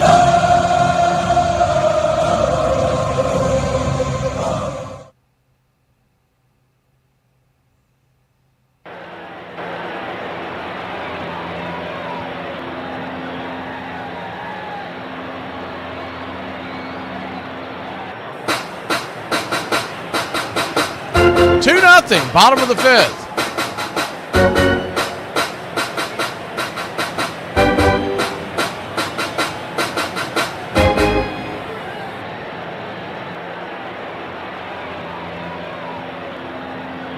Cal Quantrill back to work with a 2-run lead. First pitch is right there for a strike. It's 1-1. So I guess how this works, they flashed up there a second. If Canada wins, they'll be the 1 seed, or the pool winner, which would make Puerto Rico the number 2 seed moving on. If Cuba wins, Canada is eliminated, obviously, but Cuba would be the 2 seed and Puerto Rico the 1 seed. Because those are coming down to actual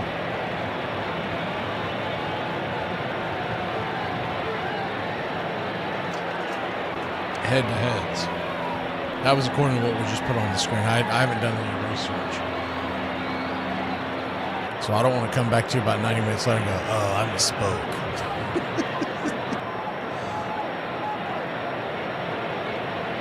There is a southpaw warming up in the pen for Canada. The 2-1 pitch here in the top of the fifth.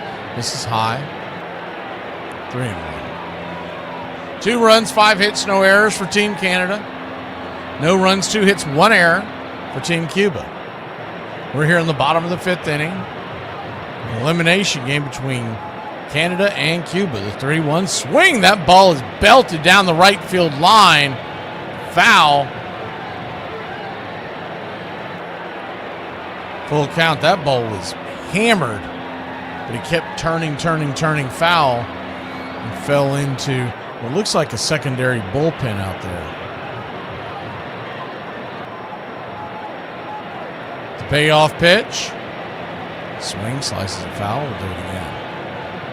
So you know Team USA is always going to host. And you know you're going to get one over in Asia Usually Japan, but sometimes South Korea.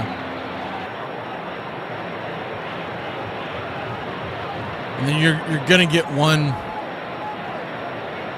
as the payoff pitch, high and out of the zone. Ball 4, so he'll head on down to first. You know you're going to get a site, usually Miami, for the Latin American teams when they usually put Venezuela and Dominican Republic on there. They like to put them somewhere close by, but with a good facility in Miami. They got to figure this thing out because Puerto Rico, first of all, this place is a dump because I was looking at pictures earlier. I mean, it's not anywhere close to what the fans get to sit at the other games. But then the other thing is it doesn't have a roof. And they had a ton of rain delays in this. And that may not sound like that big a deal, but think about what that does to the pitching. And they're all worried about all these pitching numbers and whatnot. You get all these rain delays, man, that can wreak havoc in a tournament like this. The 0-2. Swing, bangs it foul. Do it again. So either A, they got to put it in the States, or I mean, I guess if you got Team Canada, and there's no reason why you can't play it in Toronto, but there's probably going to be some complaints because most of the teams that are in this are nowhere near Canada. Is the 0-2. Turns and flips it over to first. Wide throw. And that ball's going to get far, far away deep into right field. Runner finally gets up, had a hard time getting up, but he's going to easily make it to third. And he came off the bag. Did he hold the bag? Did he get back in time? He came off the bag. They applied the tag. That's going to be close. Might want to take a look at this.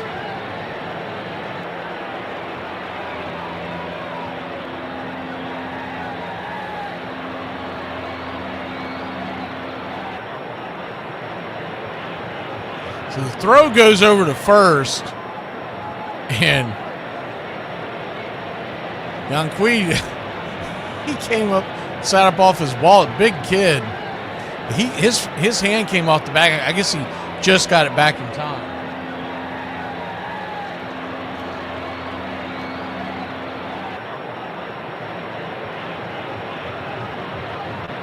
What a disaster that would have been. Get all the way to third with one out and then slide off the bag and get nailed that way. The 0-2, swing, bangs a foul down the third base line. Plenty foul. So now a fly ball, or a number of ways you could score with one out. To cut this to a one-run game.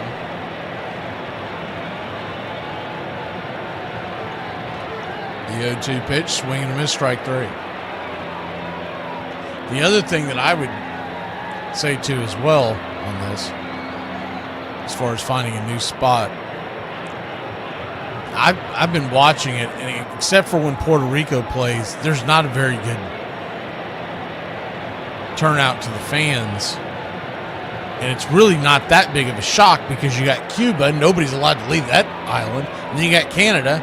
How many people can just take off and go to Canada for a week to watch a baseball tournament that their kids aren't involved in? Yoki's Gilbert comes to the plate. 0 for 1 on the day with the strikeout. Pitch is outside wide. It's 1-1.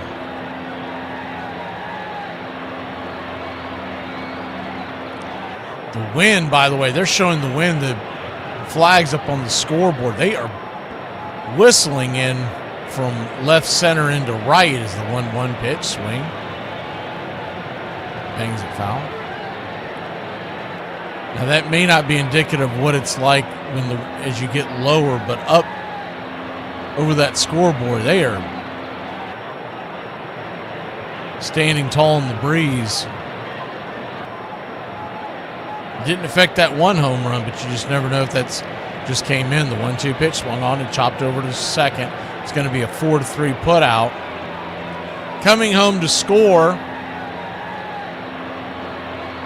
from third base, the Cuban first baseman Yaki, and it's 2-1 Canada. So a 1-run game now.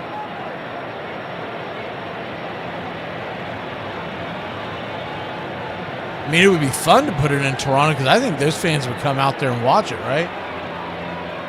But I think that at that point you're going to have to shuffle the teams around. First pitch is high and inside for a ball. It's 1-0.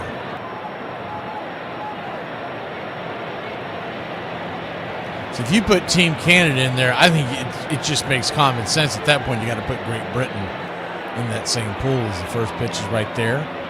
Off that 1-0, it grabs the bottom of the zone. It's 1-1. There'd be a lot of shuffling going around if you did put one in Toronto, but I think it makes a ton of sense. 1-1. Upstairs, 1-2. If you're worried about travel, you could move some of the other teams out of some of the other brackets around. The 1-2 count. Down and away, 2-2. And there might be a good facility that I'm not aware of in other countries. I'm just spitballing the fact that this is not it's supposed to be a major league sanctioned event, but this is the one stadium that doesn't look like an MLB stadium. And it would be a little different to me if the place was packed and there was a good reason to have it, but they're only going to go watch their team, obviously. So you got to factor the rest of it in and not attendance. The 2-2 pitch, swing and a miss, strike three. Big strike out there by Quantrell, and after the error by Quantrell, he works through it, and a 1-run lead. We'll head to the bottom of the fifth, or the top of the sixth, I should say, in the fast-moving game here in Puerto Rico. She made fun of me for getting Capri Suns, and then she drank 8 of my Capri Suns! Zach, you're in your 20s and you're arguing over Capri Suns, dude. Either you ground her or I fight her. Mom, look at my friend's baby. No, yeah. Oh, what happened? Mom, you're on FaceTime. Oh, so cute! Really need 8 bottles of wine? Oh, I'm sorry. Are you the wine sheriff? Because I am the police, and you have the right to remain silent. Can we stop calling Americans uncultured because they haven't traveled outside of America? No, seriously. America has everything. Every landscape you can think of. Every weather you can think of. And you want it in America? You get it. You go to a different state. You go to the East Coast. You go to the West Coast. You go to the Midwest. America has everything. Americans don't need a passport. They don't. They don't need a passport. It doesn't make them uncultured because Americans can go on vacation, on holiday in their own country. In the early 1970s, Johnny Bench was the most popular star on one of the most popular teams in America's most popular sport, and his fame extended well beyond the baseball diamond. Whenever you're around him, then sooner or later he's going to be the centerpiece, and he's going to be telling a story, or he's going to be singing a song, or he's going to be telling a joke. People love being in the presence and in Johnny's company. And along with the talk shows, tours, and movie cameos came something else, his own TV show. In 1971, I had the Johnny Bench Show, and my co-host was a guy named Al Michael. We wound up doing the Johnny Bench Show, the syndicated variety show. So I was Ed McMahon to Johnny Carson. That was pretty cool. We had a lot of fun doing that show. I gotta get my oven working, Johnny. My TV show. Most of the artists we could get in those days were artists from Nashville, singers and everything else.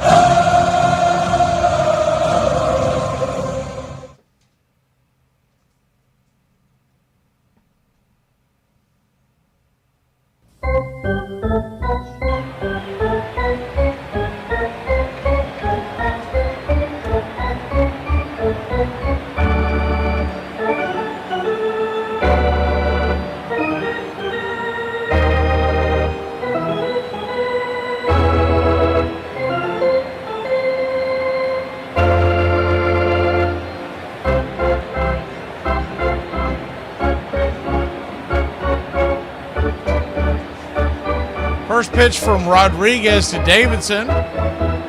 Starts us off on an 0-1 count. It's the righty-righty matchup. Flips another one up there. Just misses outside, 1-1. 2-1 your score, Canada. Good to see you, Ladarius. Canada leads Cuba in an elimination game. 1-1, swings it straight back. 1-2. After this, starting at 7 o'clock tonight, so it's almost back-to-back, we'll have Team Mexico versus Team Italy, and the USA's fate is in their hands. The 1-2. Down and away, 2-2.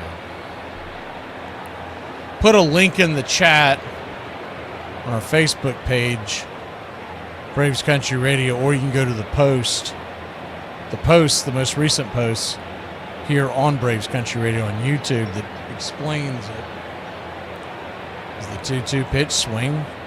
Fists it down the first base side and just out of the reach of the first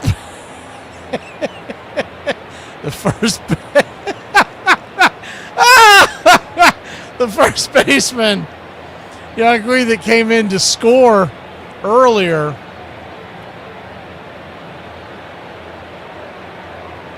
He went ass over tea kettle chasing the foul ball, didn't come anywhere close to getting it. But Yoel Yankee then goes into the netting, and he wasn't going to be able to get out of it. The umpire went over to help him with the assist with the old, yanking, let's help you up, kind of like you see quite a bit in the NFL. And the first couple of tugs did not get him out of the netting. I thought he was going to have to call for help because the umpire that went over there to try to get Yoel out of there, man, he's a little guy, and Yoel's a big boy, man. He looks like, if you remember Mo Vaughn, he's built like Mo Vaughn, and the umpires built about like Mr. Miyagi. The 2-2 count. The last one's fouled away. Righty-righty matchup. Infield's back into the left. The pitch from Rodriguez. Swing pops up. It's a can of corn. Now the sun's finally coming out, peeking out of the clouds. And, the ball's going to be dropped. Just as I was mentioning it, putting an E4 in your scorecard, Cape could not hold on to it. And it'll be 1 on and nobody out to start the inning for Team Canada. So the sun just started coming out of the clouds, and there is a shadow cast coming from the first base side where the roof, basically on the right side of the infield, you have little triangles coming off the roof that are causing shade, and they're going to have to fight through that because, as you can imagine, they're coming in and out of the triangle shades. Well, he just lost it altogether. I mean, that one was a little dumbfounding. The first thing I would say if I was coach is, why were two hands not involved in that one? Because he just kind of flipped the glove up there as the 1-0 pitch to Bo Naylor. He's outside wide. 2-0. Bo, the catcher for Canada, his brother Josh, the designated hitter. The 2-0 right there on the outer edge for a strike. It's 2-1. Good to see you, Robert.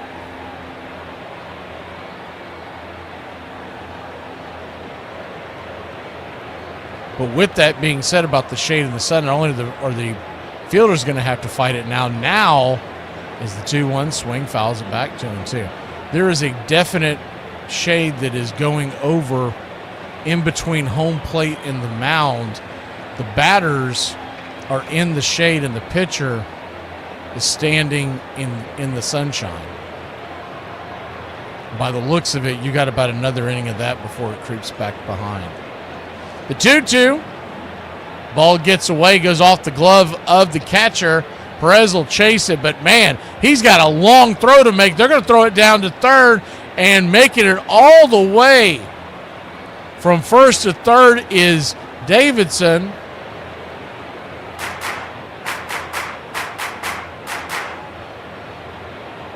And it's going to be a 3-2 full count now to Naylor. That ball ricocheted to the right. There's a ton of foul territory behind home plate and off to the side here in San Juan's baseball park. Kind of reminds you of the old Oakland Coliseum. It's got that much room as the 3-2 swing, fouls it back a little again. I would imagine they probably play soccer at this field. That's why you have so much room.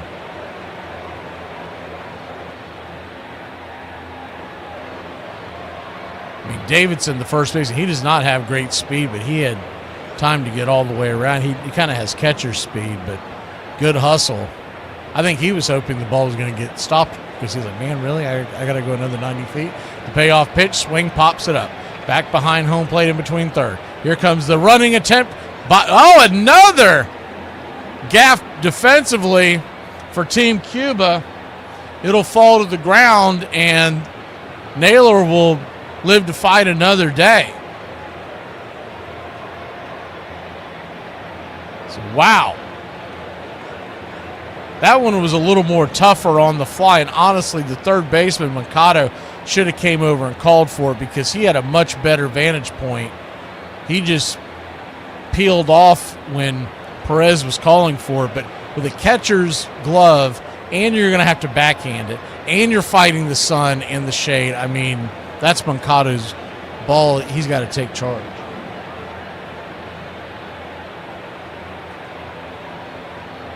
The payoff pitch, swing. That ball's ripped into right field. That's going to get down where the green grass grows, up against the wall. It's 3-1 Canada, and the throw comes into the infield, and it's going to be an RBI double for Bo Naylor. How about that?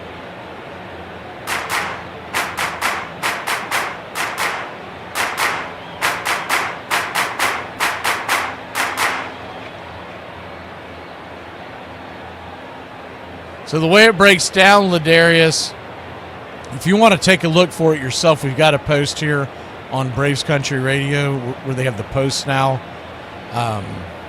It's right next to like the live tab and all that. But you can also go to the Facebook page. We put that link in there.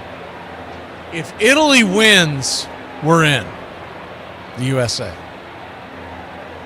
If Mexico wins, but they score 5 runs or more, we should be in. That's the short of it. And there's a lot of other factors. If it goes to extra innings, it can mess up the math, et cetera, et cetera. But that's what you really want is a high-scoring game. And then who gives a damn who wins? That's what you really want. Or you just want Italy to blow their doors off, but they're a huge underdog. First pitch on the way, swing and a miss. That's all I want. So I'd say it's I'd say the best thing to do when we're watching this thing tonight and enjoying it, man, just root for offense.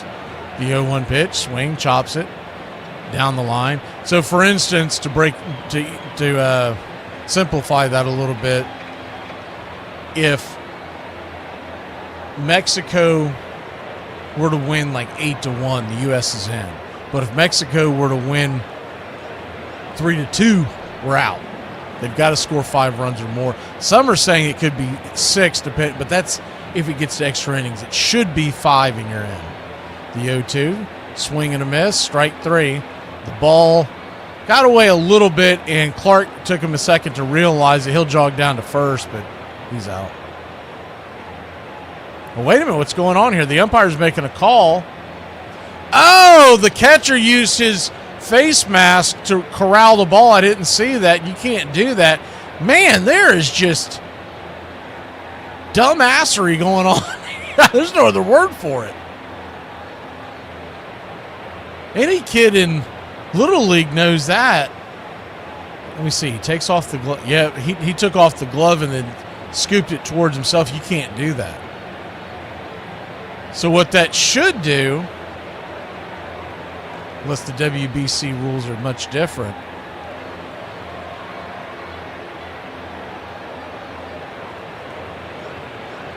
that should have the runners on the corners, and it does. So Julian now the batter.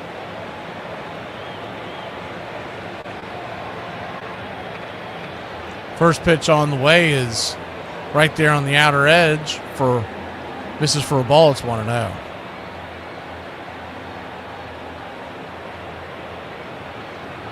1-0. Just below the knees, inside 2-0. It has to do with defensive runs allowed, Ladarius. That's the short of it. So like I said, if you want to look at it, we've got a post where it breaks it down. I never put it on the screen because it's too complicated to read all that much in a little bit of time. The 2-0 swing and a miss, 2-1. But we tried to make it as easy as possible on our post so that folks could understand it. But the headline coming out of last night was that it was very obvious as the 2-1 pitch down and in 3-1. That Mark DeRosa, the manager of the United States, did not understand that the U.S. had not already clinched going into last night's game, and that's why he benched Bryce Harper. That's why he benched Alex Bregman. That's why he benched Cal Raleigh. It's a 3-1 right there for a strike. 3-2. Full count now, runners at second and third. The ball got away. And that's why when he started Nolan McLean, he played with his food and brought in Ryan Yarborough just to get him work, because he mentioned it. He mentioned all of those moves on MLB Network earlier in the afternoon. I had not seen it because I was working, but he had mentioned all those moves because he literally said, because we punched our ticket already, I want to see these guys get some action. So he didn't understand it, and nobody on the coaching staff knew, because if they did, you would think they would have went to him and said, "Hey man, what are you doing?" So I don't think he knew until the game was over. I really don't. Unless he got some buzz later on. But there's only one reason, is there's an argument going on between Cuba. I mean, this home plate umpire has had all kinds of issues today. I'm not putting it all on him. I think there's some confusion. They're having a powwow right now between Cuba, Team Cuba and their managers, and a couple of the umpires. Sorry, I don't have it listed there. It's not available. Team Cuba's manager reminds me of a young Ron Washington. I keep thinking that's Ron over there. He's probably 20 years younger than Ron. But he's got the same demeanor, wears the same glasses. But anyways, back to the whole DeRosa thing. It's very obvious that nobody on that coaching staff knew what the hell they were doing. Payoff pitch, runners at second and third. Swing and a miss, strike 3. Chase one down and away, 1 down. Oh, I wouldn't have gone that far, Chop Shop. You think DeRosa doesn't understand the math? Hell, can you imagine? Imagine Brian Snicker trying to figure out that run total math.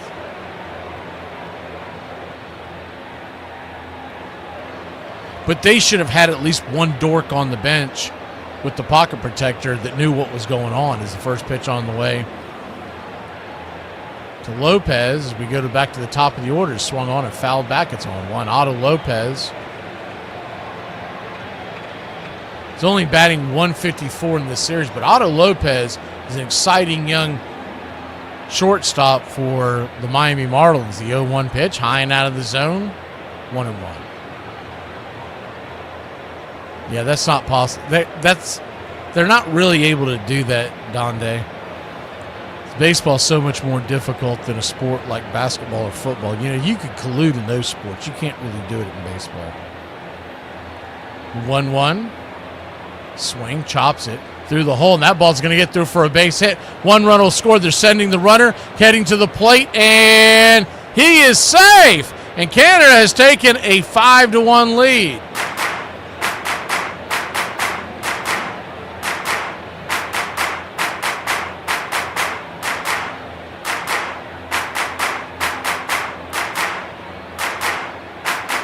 Lopez makes it all the way to second base on the throw to the plate. So 5-1 your score and a runner at second with one out. If it was a simple game like basketball or football where you could just run the clock out, yeah, I could see that happening. I still think the competitor and the athletes, they wouldn't want to do it. They would want to prove that they're it's just, you're asking a lot for. And then if it became very obvious to the viewer, let's say in a basketball, as a pitching change is being made, in a basketball or football game, if it became very obvious to the viewers what was going on, it would really scar the entire tournament, and it would be hard to come back from that kind of PR. But, I know there's some conspiracies out there, but those are the same people that think the earth is flat, that there's going to be some kind of collusion over this. I think those guys just want to go out there and win, but baseball's hard and it's hard to score runs. So you can't assume that anybody's going to score 5 runs. Especially when the other team is trying to win and they're going to be throwing their entire bullpen out there to try to keep you in. It's going to be fun, that's for sure.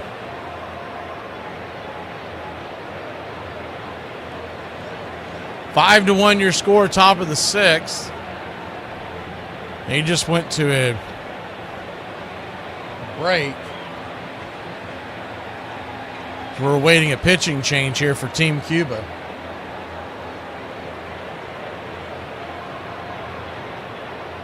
Welcome to Braves Country Radio. We are excited to bring you a brand new season, your home for the classic call of radio baseball.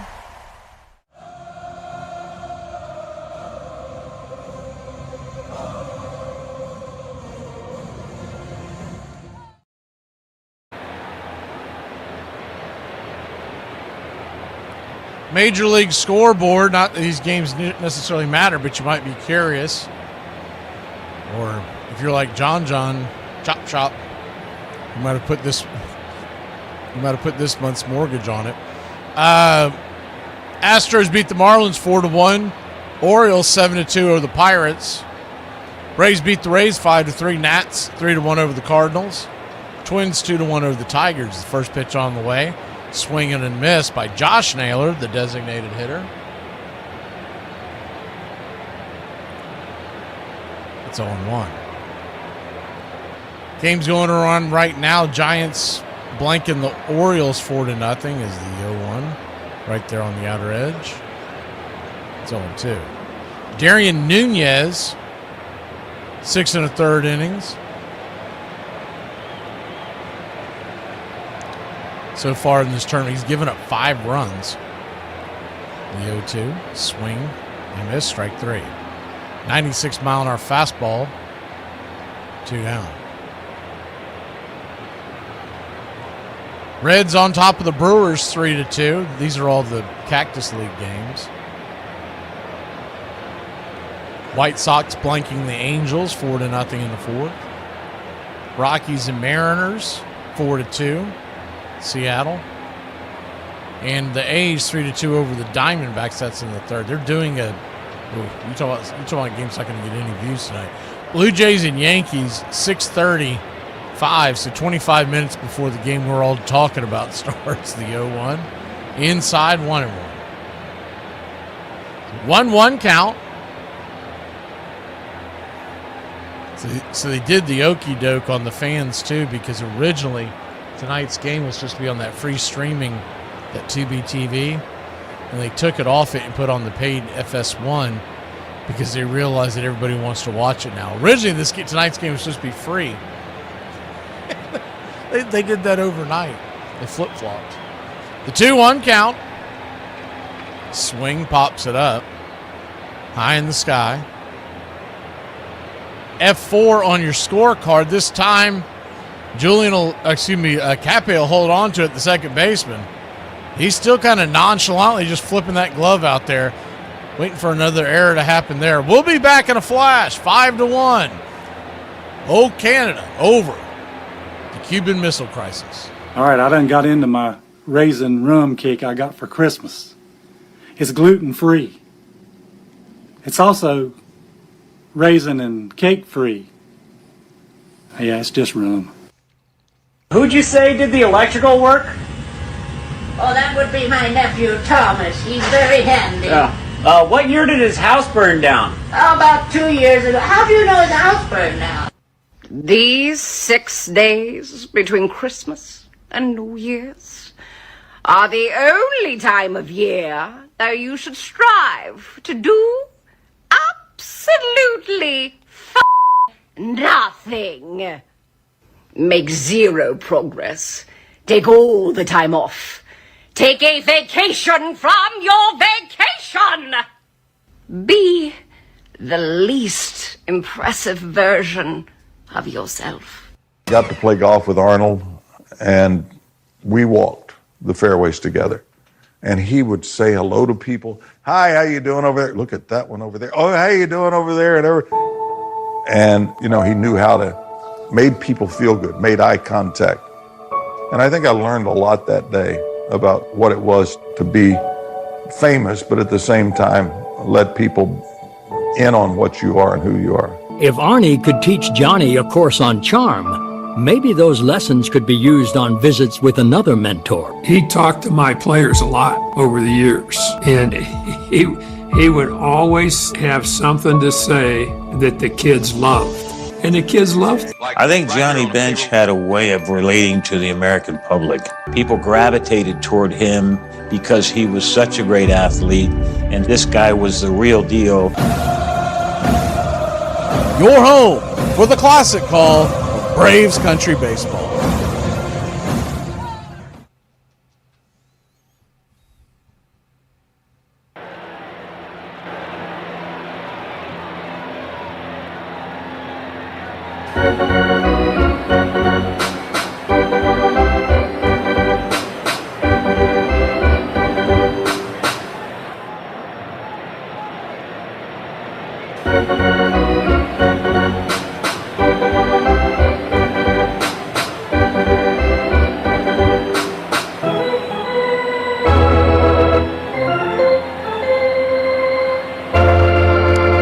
Quantrell is out of the game.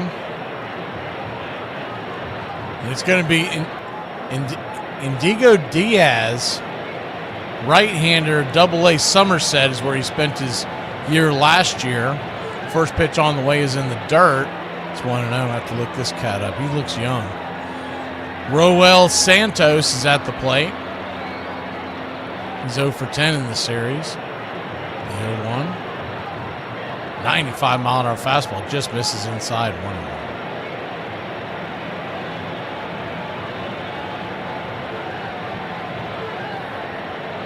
Diego Diaz, well, he's 27, so he's not that young.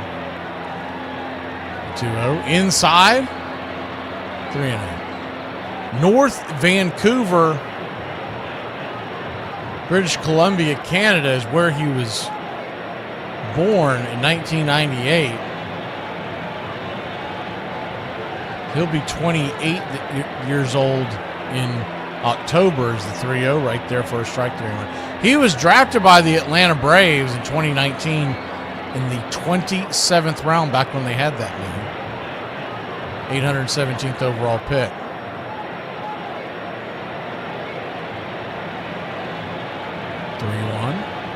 Right there on the inner cut, full count. That time he gave him the inside corner. He made 2 appearances for the Braves in 2022, an inning and then another 2/3 of an inning as the payoff pitch is high and out of the zone. Ball 4. Back on March 26, 2022. I was probably doing that game. I do not remember it.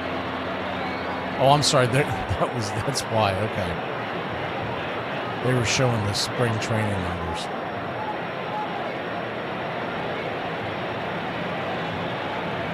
Okay, he has done nothing but spring training in his MLB career. He has pitched in the minors since 2019. Pitch misses high and inside for a ball. It's 1-0. Naylor's going to come out there and talk to Diaz. Canada leading 5-1. They have to win this game to advance.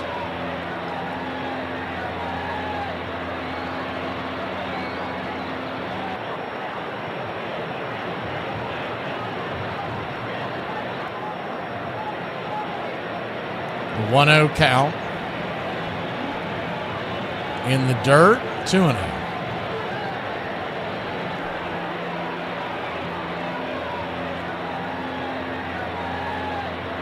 He has been, Brian Snicker, he has been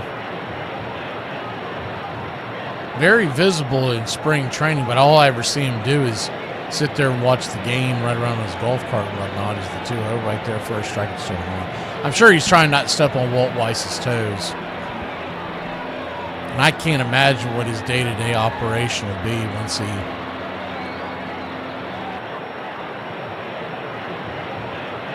the 2-1 pitch, swing, pops it up. High into right field, coming in, making the running catch. F9 your scorecard, 1 away. 021 says he played, talking about Diaz, played for the Somerset Patriots. Yeah, they flashed that on screen. He played for Somerset. The Somerset Patriots? Wow. I knew him.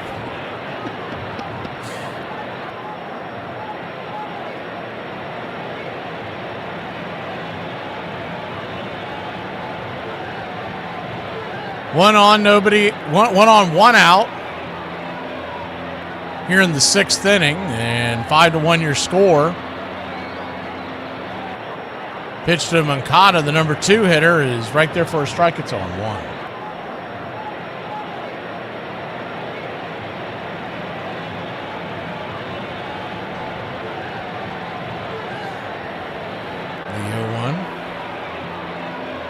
Swing, rips it down the right field line. Diving attempt by the first baseman. Could not come up with it, and it's into the corner. Runners will stay at second and third, but it is a 1-out double for Team Cuba.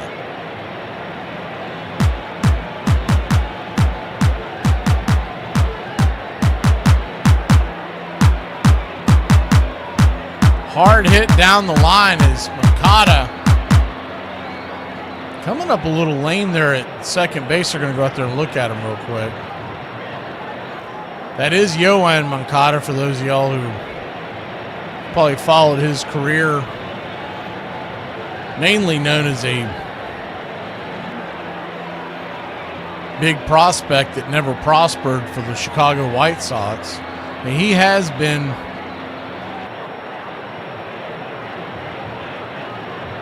in the league for quite some time. Played for the White Sox all the way till last year, from about 8 years for the White Sox, but just never lived up. He was supposed to be one of the top prospects in all of baseball when he came up, and you would see flashes, but he never really put up the numbers that everybody expected. He had a pretty good year in 2019, but that was it. I mean, that was the ceiling. He had 25 home runs, and everyone thought he'd finally turn the corner. But he's made a career at it. He is, if you're wondering, he's out in Arizona these days.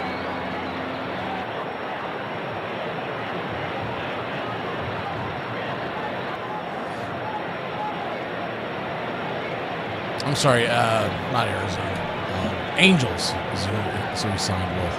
Remember when I saw it, I was like, man, they sign everybody off the trash heap. And then they fire Washington for not winning a lot of games. Like, man, you can't keep signing these guys that are cooked.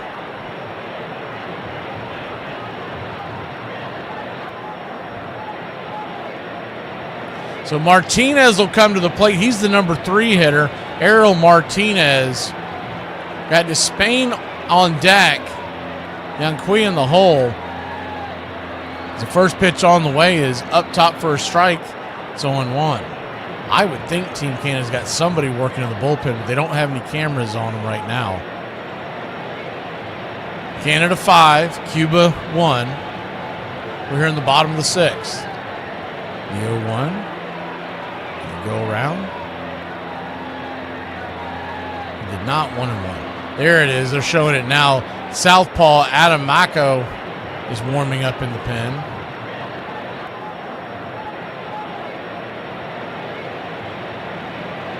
One count. Right there on the outer edge. Just misses to him.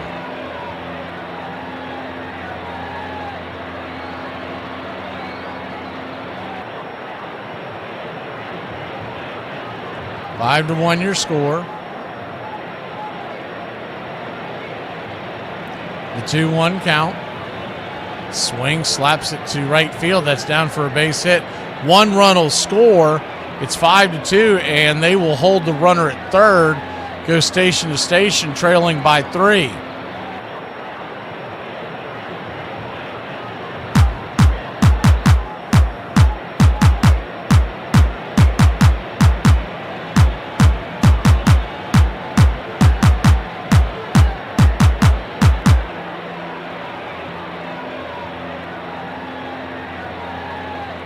You SEC hoop fans, Auburn's pounding Mississippi State in the SEC tournament. That game is about over.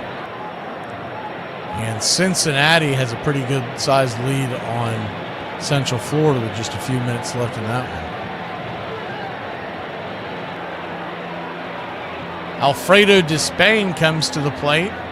He's 0 for 2 with a ground out to a double play. Canada could use one here. Big hefty right-hander takes a swing and a miss at the 0-1 until it's on deck is Yang Kui, and then you got Cap.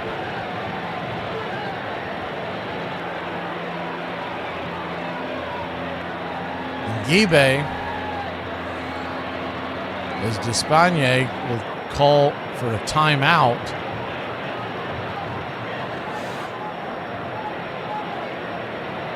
The 0-2. Upstairs, caught looking, strike 3. And football fans see that the Ravens wouldn't sign the Bengals free agent defensive end, Hendrickson, after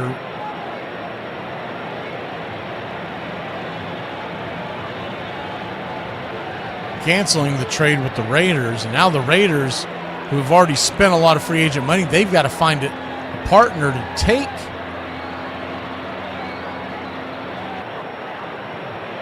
As there's going to be a pitching change here. We'll take it with them.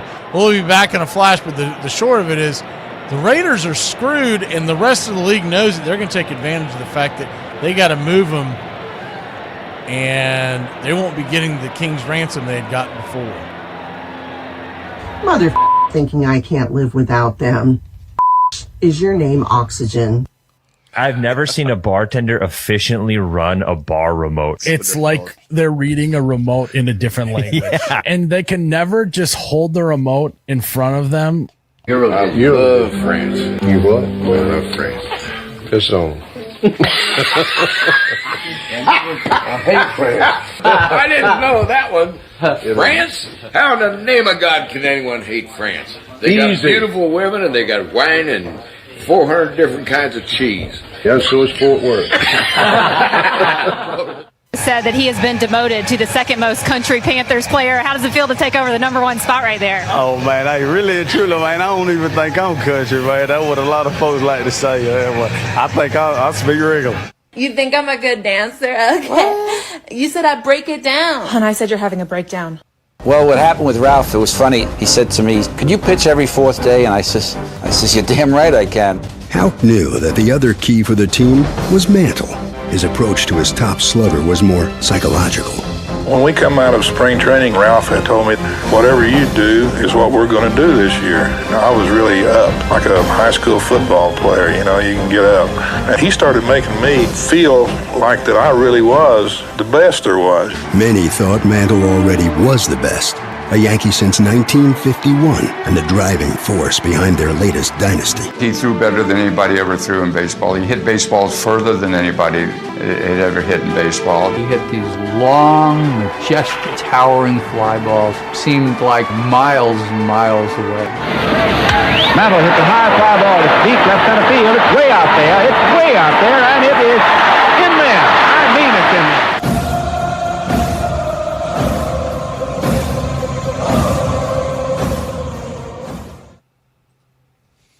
Welcome back. First pitch on the way is inside. Yoel, lefty-lefty matchup. Scored a run today after drawing a walk, the 1-0 in the dirt. Ball gets away a bit, but Naylor's on top of it, 2-0.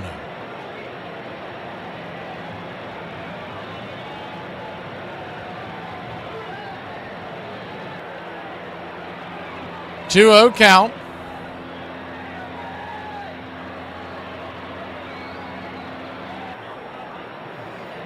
Brings it. 2 O's in the dirt, 3-0.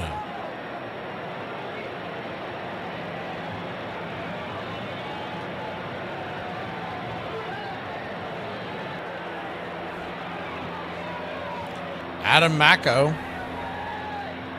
southpaw, winds and deals and nowhere near the zone, ball 4, and he walks the bases loaded now with 2 outs.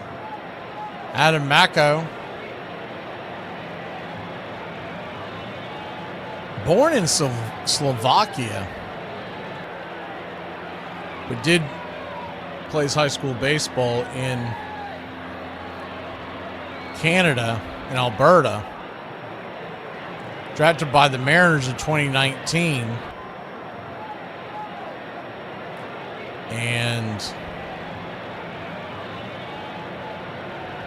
he is now with the Toronto Blue Jays organization. So he went full Canada when he left Slovakia. He said, I'm going to high school there. I'm going to play my pro ball there. Go to high. There's the first pitch on the way to Yiddy Cape. What a name that is. 3 for 11 in the series. He's the second baseman that dropped that easy pop-up earlier today. Dyed blonde hair, much like, I'm sure, Francisco Lindor. There's a lot of guys doing that nowadays. The 0-1 swing, rips it foul. It's on 2. The Lindor's from Puerto Rico. He still has that same look of dyed blonde hair coming out of his helmet. Fans are on the feet. The bases are loaded. It's an 0-2 count. The pitch on the way. Swing and a miss, strike 3. Filthy slider. And got the Canadians out of trouble. 5-2 your score. We go to the top of the 7th inning. Team Canada on top of Team Cuba.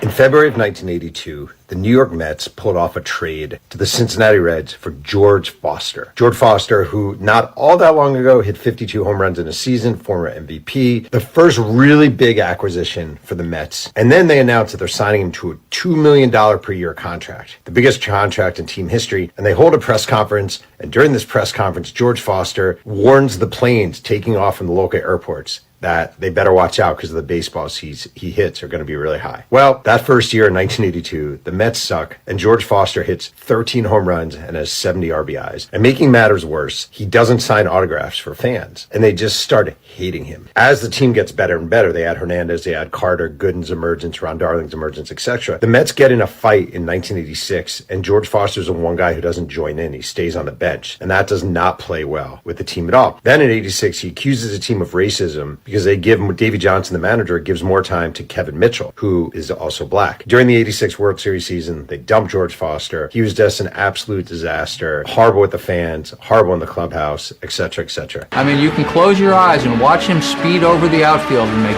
catches over his head. Mickey was just somebody who was amazing. He was amazing every day. Mantle's resume included a list of historic feats. He had already won the Triple Crown, back-to-back MVPs, and would end up with more home runs in the World Series than any other player.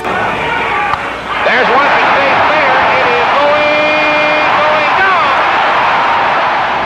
And the list could have been even longer. It seemed as if the Mick could do anything except stay healthy. He hurt his knee in 51, and he played the rest of his career without a real good leg. He was always in pain. He always had something wrong with him. He'd get a massage every day before the game, and then he'd get this elastic foam rubber and wrap it from his ankles to the cheek of his fanny on both legs and go out and play him.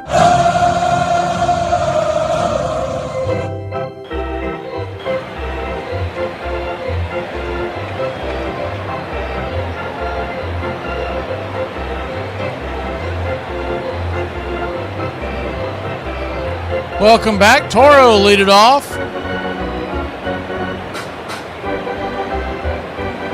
Team Canada.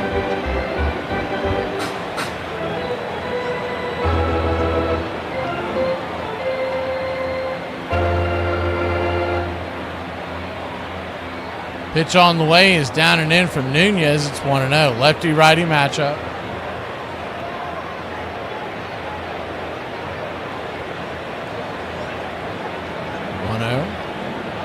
Right there for a strike, it's 1-1.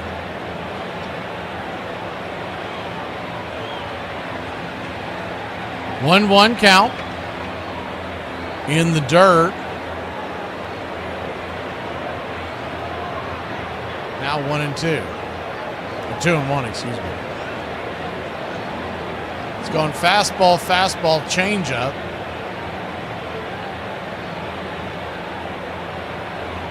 The 2-1 pitch.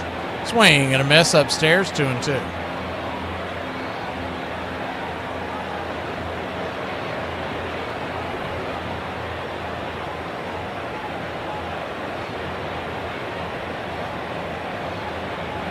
The 2-2 is going to be soft line drive over there to third.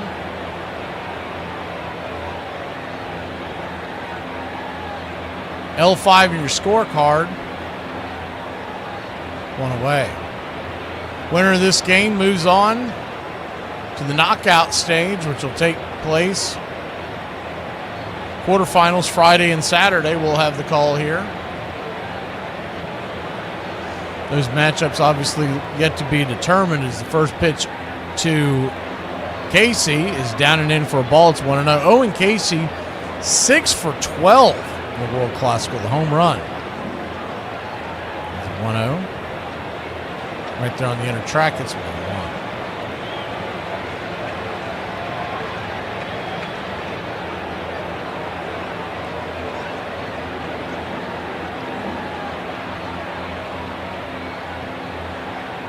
One pitch, swing, sliced it back foul. 1-2.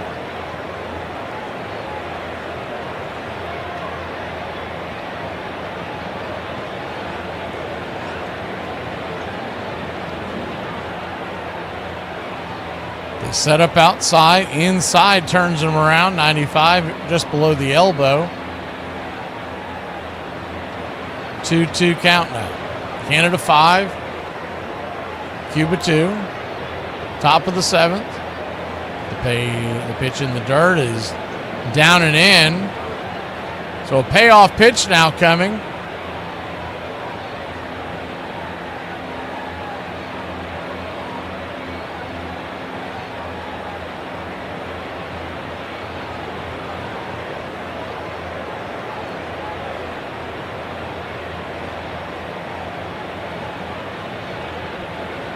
Turns and squeezes the ball and fires it to home plate, and that pitch is going to be lifted foul and out of play.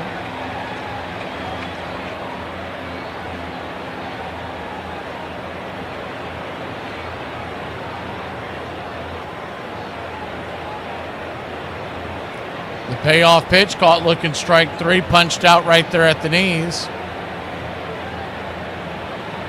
2 down.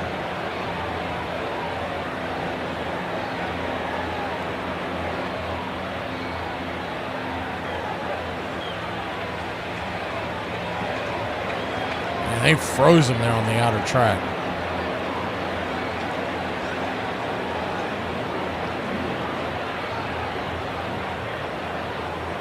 Davidson, the batter, takes the first pitch outside wide for a ball. It's 1-0. He scored for reaching on an error.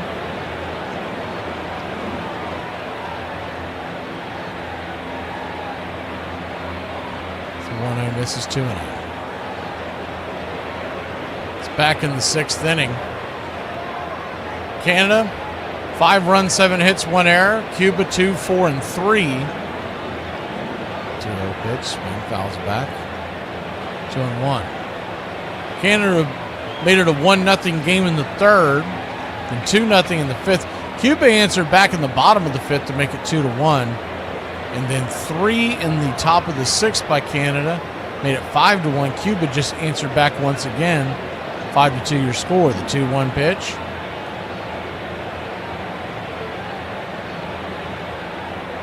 Misses high, ball 3, 3-1.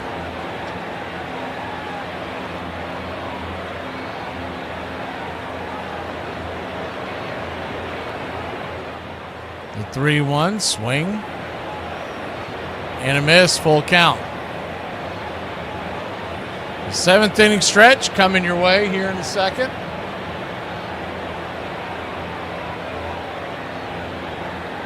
The payoff pitch, swing, just got a piece of that to knock it back to the backstop.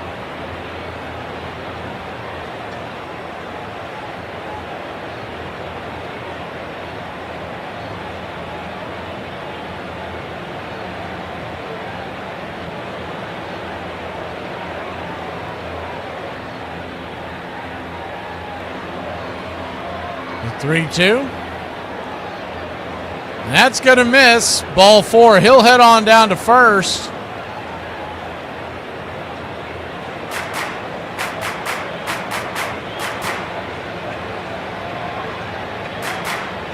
Bo Naylor, the batter. RBI double and a run scored, 1 for 3 on the day. All of his damage done in the 6th inning. First pitch to Baylor. It's Nunez, started off with the strike. It's 0-1.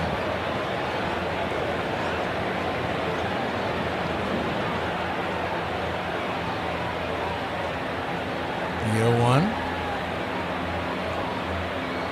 In the dirt, 1-1. I remember last couple of times that they've done this WBC, players coming back. So like the teams that don't make it, let's say the USA doesn't make it, or whoever doesn't make it out of the 3 that are available tonight, and the team about to get knocked out here, is the 1-1 swing, lifted high, deep, into left field, underneath it, making the catch, and that will end the inning. I'll finish that thought when we come back from the 7th inning stretch. Get up and stretch, y'all, here on the BCR. 5-2, Canada leads Cuba. Cuba coming to the plate when we get back from stretching.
go, baby. Bottom of the 7th. Locked up in a tight one, 5-2 your score. The winner marches on. The loser heads back to spring training. What I was saying earlier is the players talking about how weird it is that after you leave the tournament, win, lose, or draw, but mainly the guys that come back early, and you just went from extremely intense games where everybody's trying to win to a week of, I'm going to go out there and get a few swings in, then we're going to go play some golf. Talk about it's so weird, and how you don't want to lose because you don't want to go back to that. Lefty-lefty matchup is Paxton. He's on the pitch. And check swing, James Paxton on the mound. He went around Guibert. It's 1-1. James Paxton. Last pitch in 2021 in the major leagues.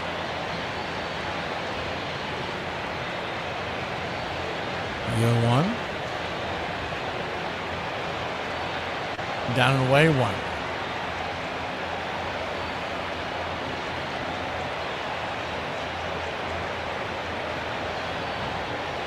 One count. Down and away, 2-1. James Paxton, 6'4", 212-pounder. Out of Ladner, British Columbia, Canada. The 2-1 pitch, swing, slices it foul. He was drafted by the Mariners way back in 2010.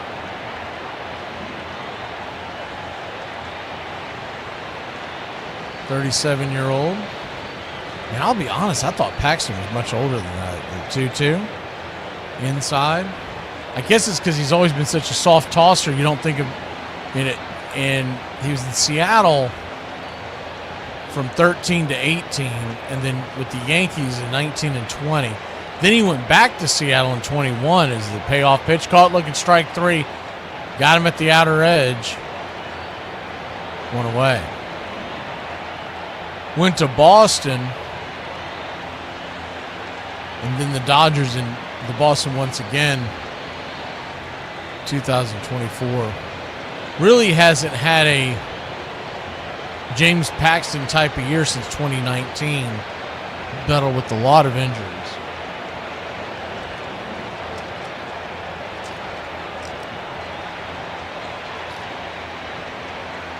First pitch is a swing and a miss to start off the at-bat.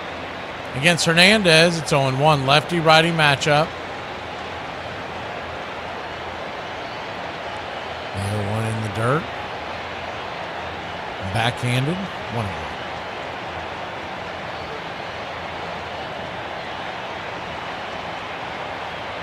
I don't have him listed as signing with anybody, so he might be done. He might just be finishing out his baseball career as the 1-1 misses. 2-1.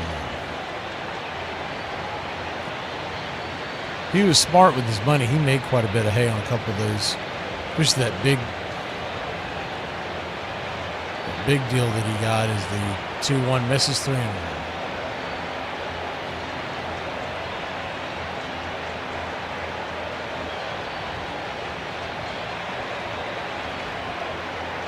Three-1 count, inside ball 4.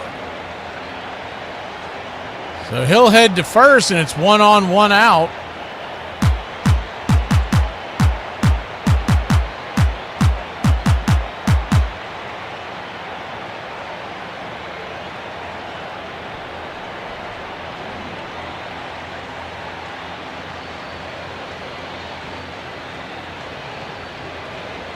First pitch on the way is looked like an attempted bunt by Santos, but he dropped the bat. It's 0-1.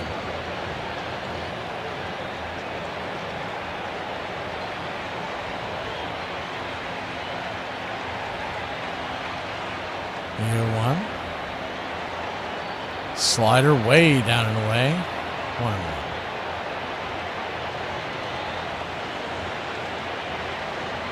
1-1 count.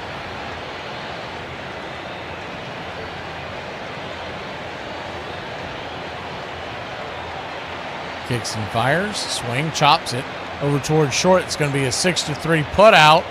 No, he drops the ball. The ball went in the dirt. Runner from first goes all the way to third, and there's runners on the corners.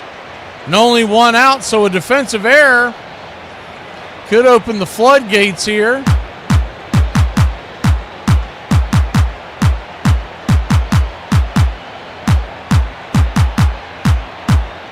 Lopez throwing it off his front foot, threw one in the dirt.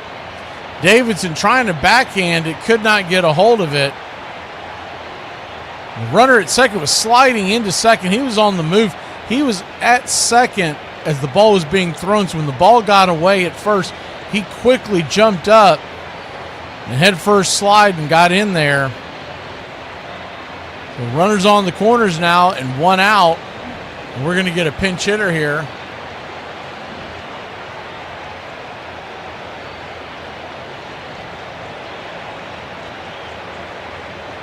Risbel Arabena coming to the plate.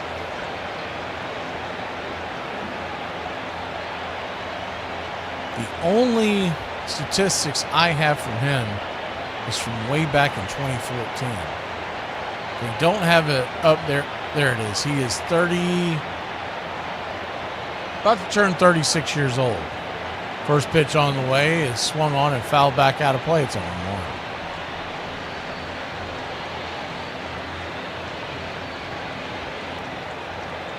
He played 41 at-bats, 22 games for the Los Angeles Dodgers way back in 2014. And that's it. A career 195 hitter is the 0-1.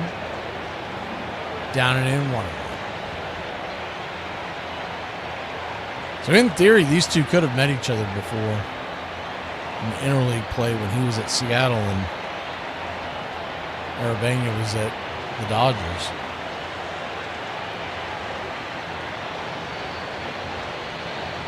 1-1 count. Swing, chops and fouls. 1-2. Runner was on the go. Santos was heading down to second, but he'll have to go back.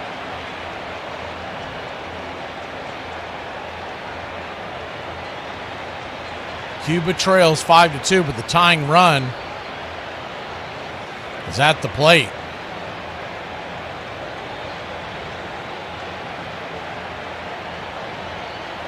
The 2-2. Cutter down and in.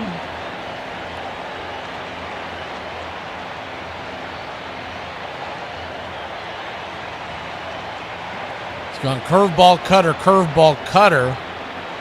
He does have a fastball. He doesn't use it as much anymore. But he does have it in his arsenal. The 2-2. There it is. Swing and a miss. Strike three. Foul tip. Fastball still bringing it 94 miles an hour. Not too shabby for the old veteran southpaw. 2 down.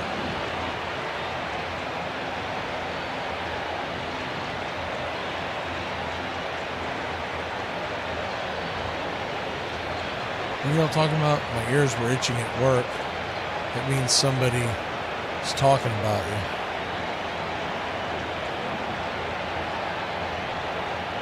What happens if your butt starts to itch? What does that mean? Runners on the corners, the 0-1 count to Moncada. Swing and a miss at the 95-mile-an-hour fastball. It's 0-1. 8th inning on the way. 8-ball time here in the BCR. The 0-2. Swing and a miss, strike three. Blew him away at the fastball. After bringing up that he doesn't use the fastball much anymore, he just dialed that one up to 96 miles an hour. Get on the horn, Braves. We can use some warm bodies in that bullpen. 106 miles from Chicago. Got a full tank of gas, half a pack of cigarettes. It's dark, and we're wearing sunglasses. Hit it. It's happy hour. When wins become losses and losses become wins. You guys going to happy hour? Yeah? Yeah, I'll come for a couple. Just a couple, though. Not like last time. When buying a beer, don't make this mistake. Buying only one beer can cause a misalignment in your spine due to the uneven weight distribution. This can cause unnecessary back pain and potential spine issues. To prevent this, carry 2 beers, ensuring your body is balanced and proper health maintained. Okay. Get it! Afternoon, everybody. Put my pants on, one leg at a time. Guess what? I got a fever, and the only prescription is more. Ladies and gentlemen, we interrupt our program of dance music to bring you a special bulletin from the Intercontinental Radio News. You're in Braves country. They're making it laws where you can't drink when you want to. Pretty soon we're going to be communist country. Yeah. For me and the Lord, we got an understanding. We're on a mission for God.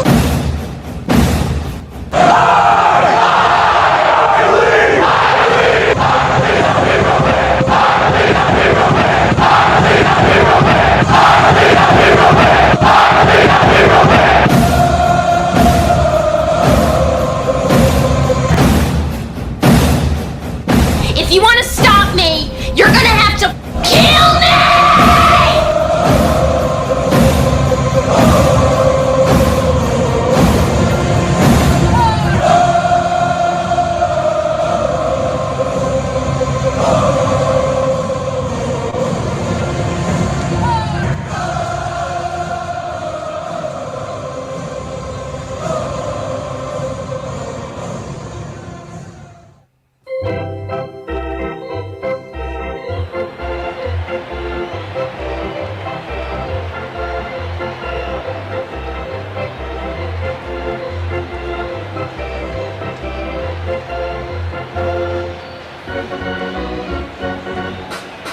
Welcome back.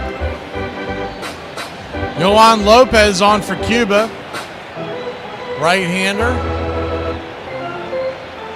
Plays in the Mexican League. Had a 4.89 ERA last year. The 0-1 pitch. A high chopper towards short. But that should be... I don't know. That was close. Now they're going to call him out. It's really close. They either got him or didn't get him by about a quarter step.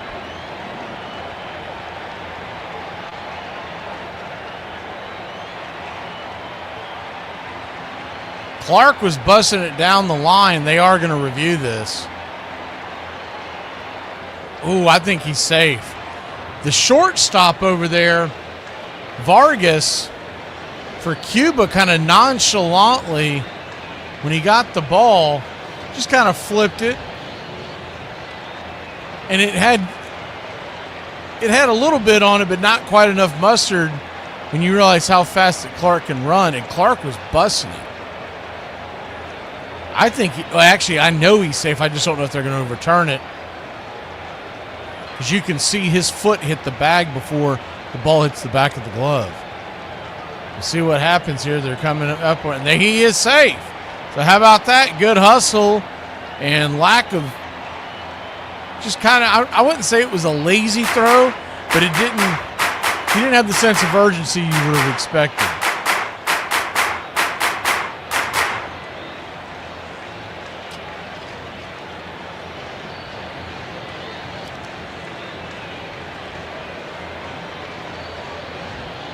Whoops, I thought I took that down. First pitch on the way is swung on, and that's going to erase the whole thing. 6-4-3. Busted it down the line was Eduardo Julian, but he'll be out by about a quarter step, 2 down. So just like that, Clark is erased off the paths.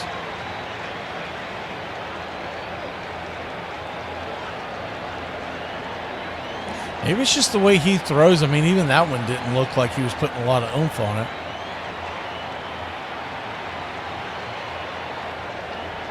Might just be his delivery that it looks effortless, but it almost looks like he's not in a hurry.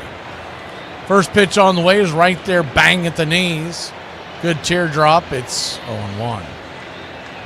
Lopez versus Lopez. Otto, the Miami Marlin, at the plate. The 0-1 outside wide, 1-1. We've talked about him for a few years on the Braves Country. I'd love to have him in Atlanta Braves uniform. He hits for a high average, good defensive shortstop and a great base runner is the 1-1 swing and miss. It's 1-2. I think he's still got 3, maybe even 4 years left on his original rookie control. It's not likely that they're going to trade him anytime soon. 1-2 count. In the dirt. Go around. Did not. 2-2. You got to make some kind of an effort to look like you're trying to win down in Miami.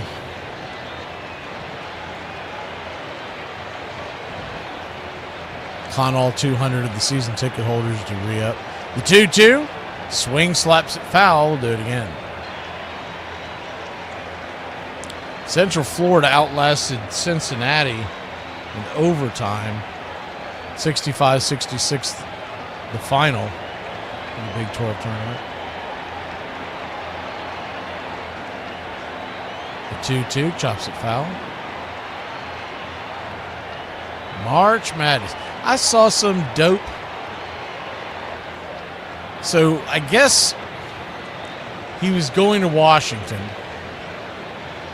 and is the 2-2 outside wide 3-2.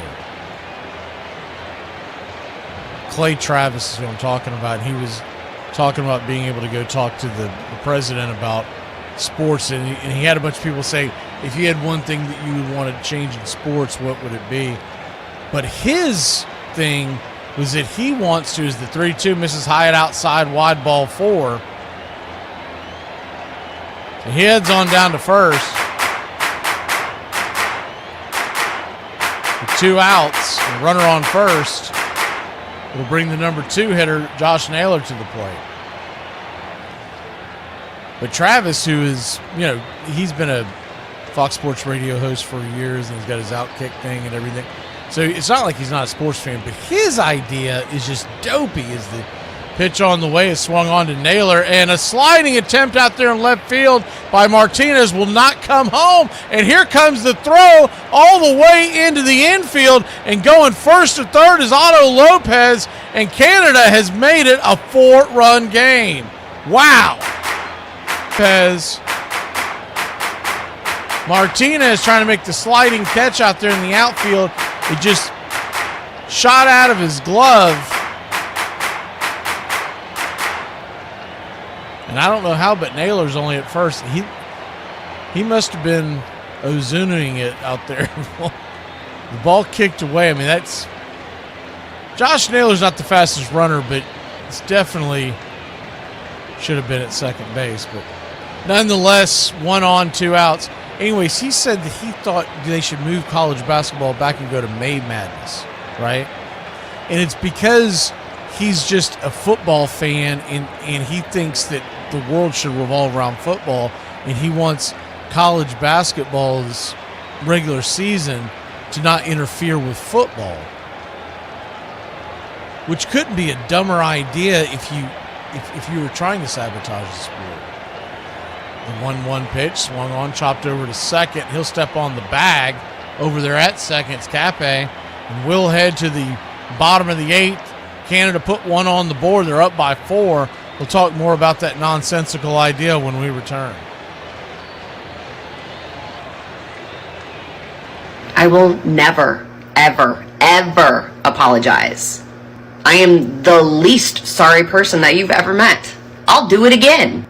Here are some baseball facts you might not have known. Sandy Koufax is regarded as one of the greatest pitchers of all time, who unfortunately had to retire early in 1966. In that 1966 season, Koufax won the Cy Young Award, becoming the only pitcher to ever win the Cy Young in their final year. Bert Blyleven was a Hall of Fame pitcher for the Minnesota Twins, who had a 22-year-long career. Up until he received his birth certificate to get married, Blyleven didn't know his correct name. His whole life, he thought his name was Rick Albert Blyleven, when his first name was actually split in 2, making his real name Rick Albert Blyleven. One of the greatest Rockies players ever, Todd Helton, was a quarterback at the University of Tennessee. For a brief period of time in 1994, Helton's backup quarterback was actually Peyton Manning, 5-time MVP and 2-time Super Bowl champion.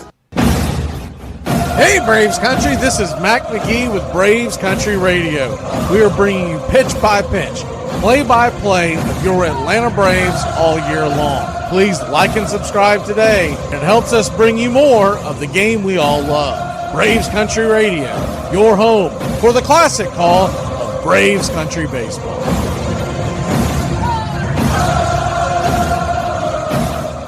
For a guy that didn't go to college, Johnny's smart. Knew how to sell a product. He's a major star. I mean, Johnny Bench would wind up on the cover of Time magazine. He was that famous and that popular. There's a lot of guys like him, cats that were just born to be in front of people. He's just always been comfortable in being himself. I've had him sing a few things to me on the bus, and it always makes me grin.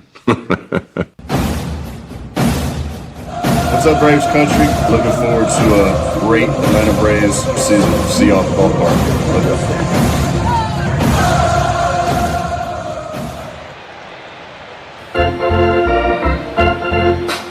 So he's talking about moving it back to where you have May Madness. It's the first pitch on ways we're about to start the bottom of the 8th inning.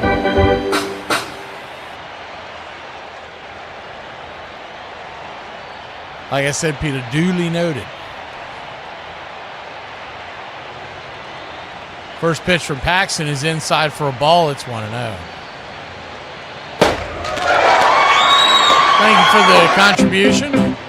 Just some soap, I guess. 1-0 up top, first strike is 1-1. He's talking about moving from May to March. And I'm like, that is this, or from March to May. Like, that is the dopiest thing, because if you moved March Madness to May, is the 1-1 in the dirt 2-1.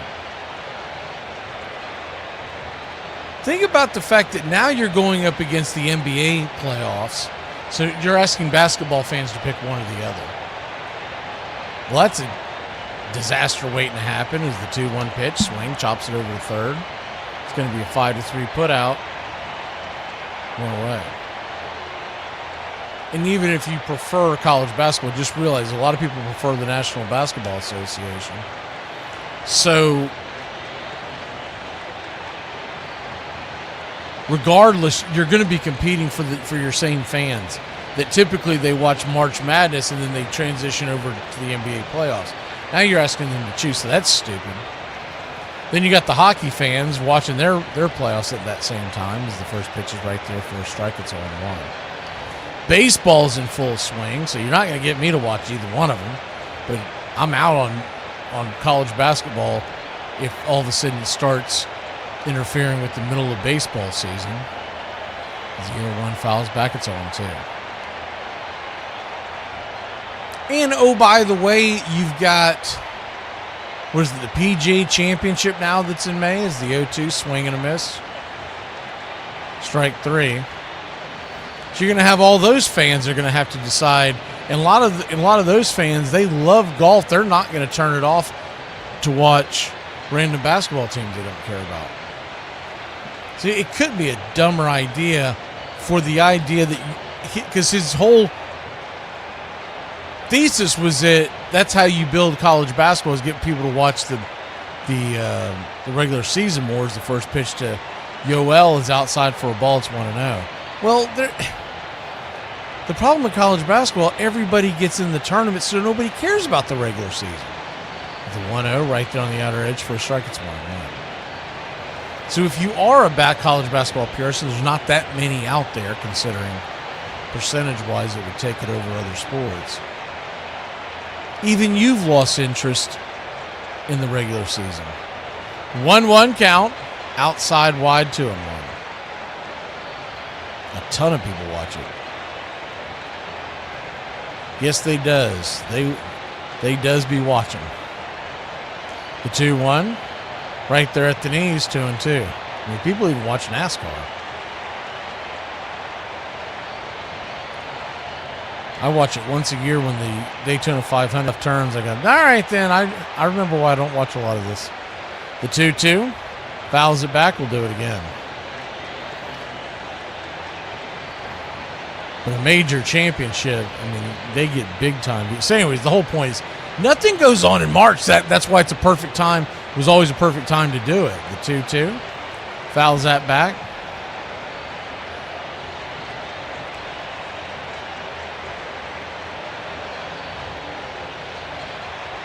Two-two count. Lefty-lefty matchup. Here's the pitch. Swing, chops it over to first. Stepping on the bag. G3 on your scorecard, and that'll end the inning. We go to the ninth. Canada leading 6-2. They have 3 more defensive outs to punch their ticket. They're going to try to add some runs. I'd like to kiss you, but I just washed my hair. Bye. All right, this is how to vent on social media. Step 1, don't. We're all either divorced, broke, fat, or depressed. It's not just you. Sometimes when I have a bad day, I remember that there's people going through the same thing that I'm going through, but with kids. On June 8, 1965, in New York City, the Kansas City Athletics made the first #1 pick in MLB history by choosing Rick Monday, a future all-star outfielder who'd also play for the Cubs and Dodgers in his 19-year career. The 36th pick was Johnny Bench, who many believe to be the greatest catcher of all time. The 190th pick was one of the all-time great pitchers in Tom Seaver, but he decided to play another year at USC. The last big pick in the draft was Nolan Ryan. Hal McRae was drafted this year, and I'm sick and tired of all this bullshit. I ask questions every night.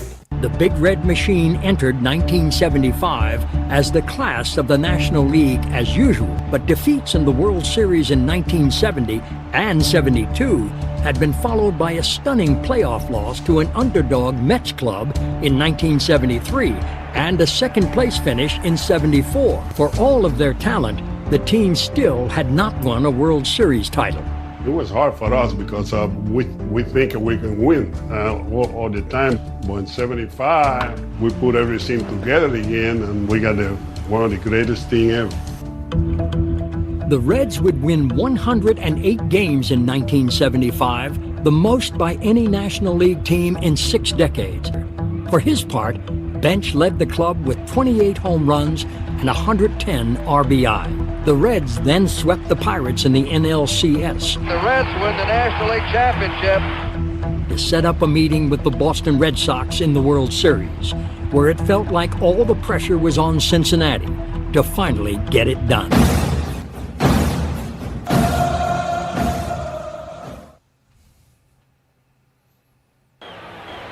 Welcome back. Yeah, the major championships, I can't do it like I used to back before I started doing all these games. I used to lock in to all the major championships in the TPC, but I'm so out of it right now, I forgot the TPC was in town this week from Jacksonville. Normally I'm like locked into it.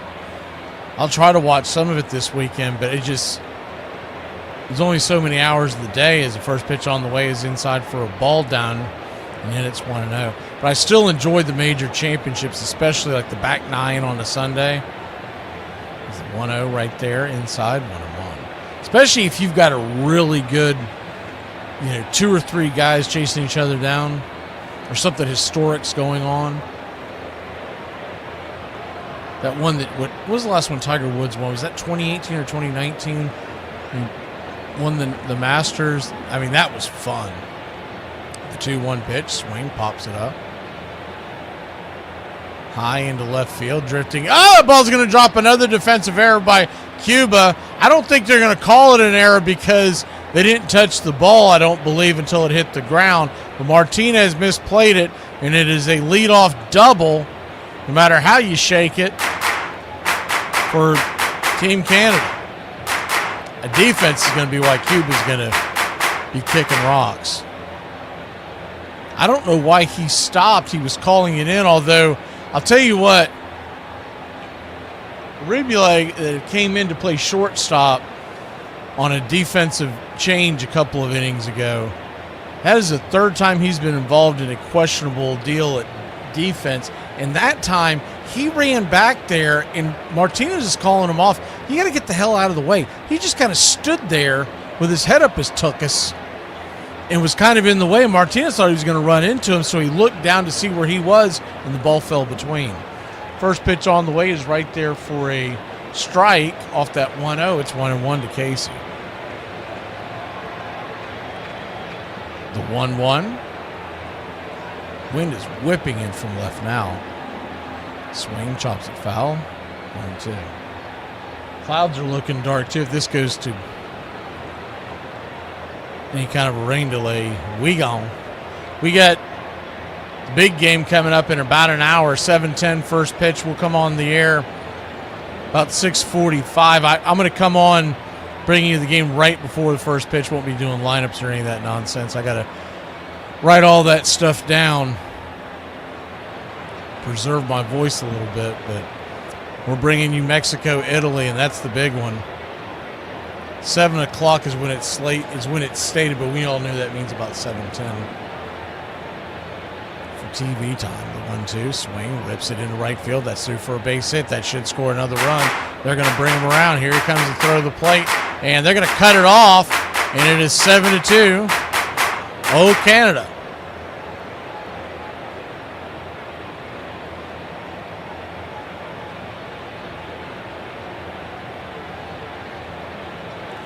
Toro comes home to score. 7-2 your score.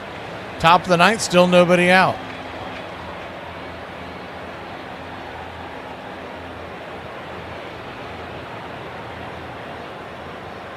But I was glad to see that they moved the TPC2 March here in Jacksonville because they were playing that thing in May, and I'll tell you what, it'd get hot here. First pitch is right there inside for a strike. It's 0-1. I might end up going next year.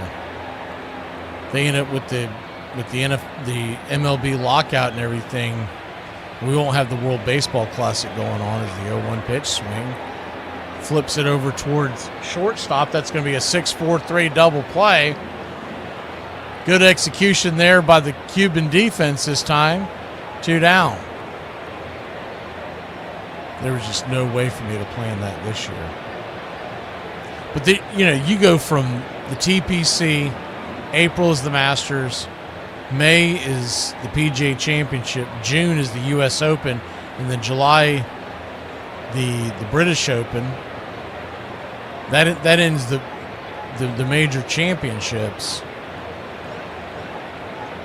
And then you can focus in on baseball and football again. Something's going on here is another pitch count situation.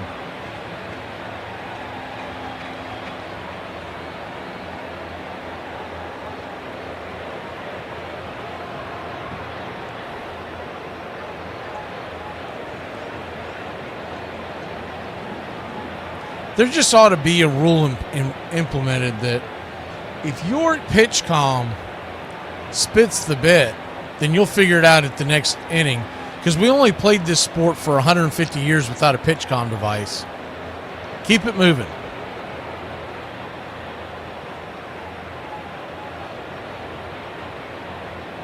I guess the quarterfinals are in Houston too. I thought they were changing venues. Seems kind of unfair that Houston gets to host 2 rounds. The first pitch is inside for a ball to Bo Naylor. It's 1-0. That might be just to keep down on the travel time as the 1-0 is swung on and foul back 1-1.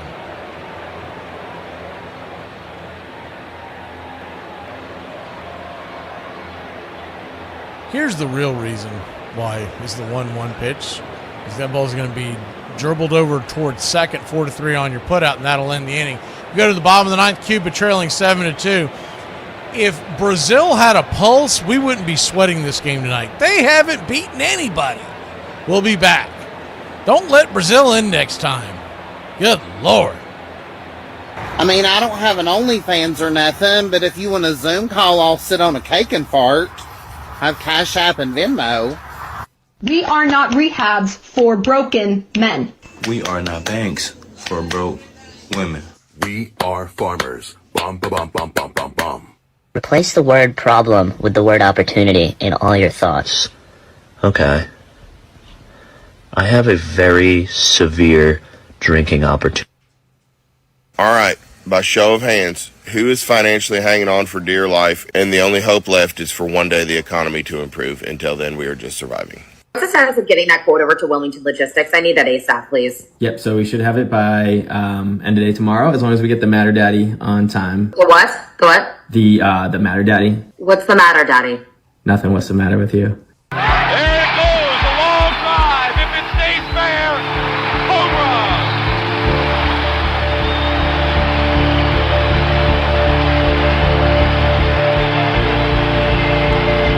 run. It was the drama of it all. Red Sox win it 7-6 in 12 innings. And Carlton Fisk had a lot of little boy in him right there, Joe. And Boston won that series 3-4 from what I hear. And Sparky says, "Big Red Machine, my ass." I said, "Sparky, relax, man. We got him right where we want him. Did you see that celebration they just had? They won't be able to come back to the ballpark the next day." But the Red Sox didn't just make it to Fenway. They grabbed an early lead in Game 7. Still, the Big Red Machine remained unfazed. He's down 3-0 in the 6th. I say, "Hey, the game's not over yet. Wait a minute." And when he came to the plate in the 6th, Tony Perez cut the lead to 1 run with 1 swing. Perez slammed it over the screen, and now we have another 1-run ball game.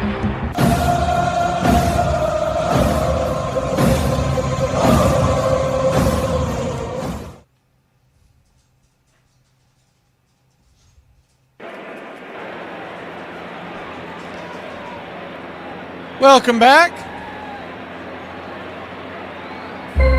You're just joining us. 7-2 Canada leads Cuba.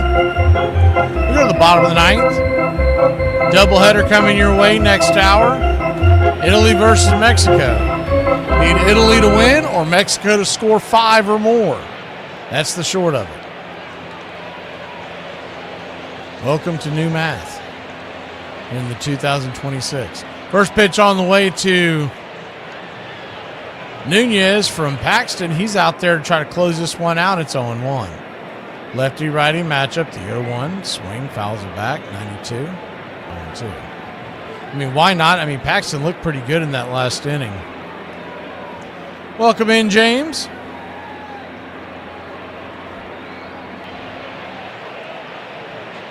The 0-2 count. Bender down and away, 1-2.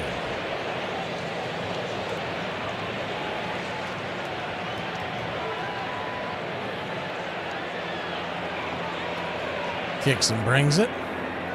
Drops it into the dirt. Slider misses. That'll even up the count at 2.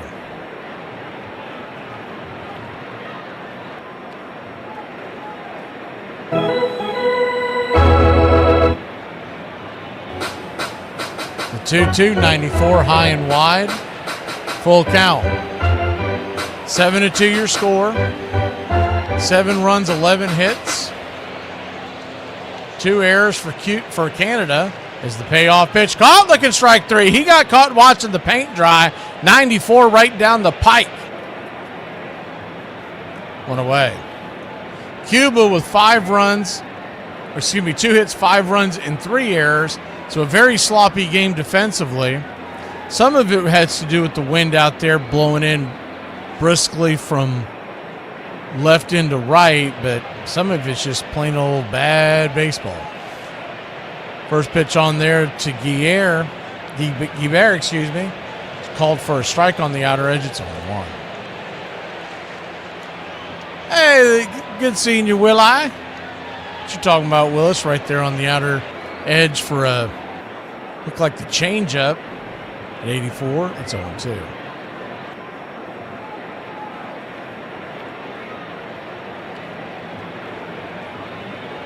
The 0-2 count. Swing and a miss. Strike 3. 2 down. Yeah, it opened much higher, Donde. No, you probably don't pay attention to it, but it opened much higher, and there was a lot of money that came in on the opposite side, and that's what drove that number down.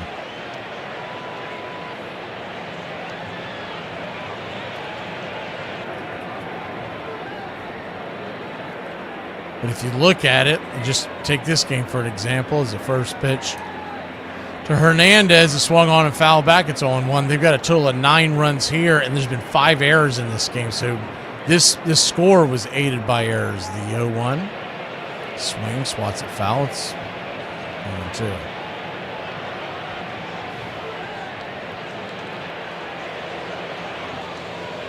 And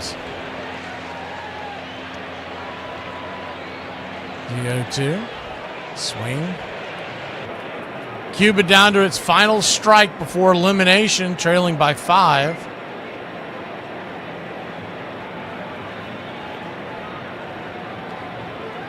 Italy scored 7 against Great Britain. That's a terrible offensive team. Pitching team, excuse me. The 0-2 fouls it back. Mexico, I don't know why, but getting a mound visit out here. This is over management. Yeah, this is over managing it by the Canadian coach. Down to a final strike, and he's going out there. What a putz. Anyways, you look at games that they've played.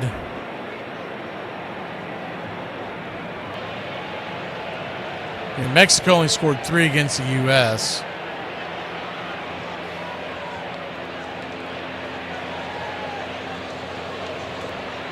And the problem with when you look at the scores versus Brazil, it was just horrific with all their walks.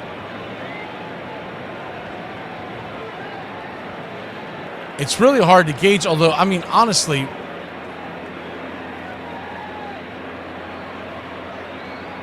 Italy's got a pretty good offense. Mexico, it should be a good game regardless. And if the numbers fall the way we want it to, that's great. But if not, the only person you can really put this on is Mark DeRosa for not putting his best foot forward in last night's game. He held on to too many weapons that he had early in that game. When McLean got in trouble to begin with, they should have went and got him. And he didn't. Sat around and played with his food and put Yarborough in there. And the next thing you know, you're down 8-0. Never should have gotten to that. Now remember, we come back to score 6 runs. They should have been able to limit them to under 6 runs. You put 6 runs on the board with that pitching staff that you have at your arsenal, there's no reason why you should lose that game. But DeRosa, I mean, all of them. I'm not just going to put it on him. David Ross is on that. Andy Pettit. McCann. I mean, what the hell are these idiots doing? I think it was just a big old, let's go have fun and party. And I honestly think they took these other teams lightly. And if they're sitting home, it's all their fault. You can't blame the players because they didn't say, hey, go put Yarborough out there for a few innings. First pitch on the way by the new pitcher, Sarantola. Is going to be swung on and popped up. F7 in your scorecard. That'll end the game. And we'll see you at 7 o'clock as the Canadians move on. They'll be the 1 seed. Cuba, they're gone. And Puerto Rico will be the 2 seed. We'll see you next hour for the big one. Italy versus Mexico. Go Runs. Go Runs.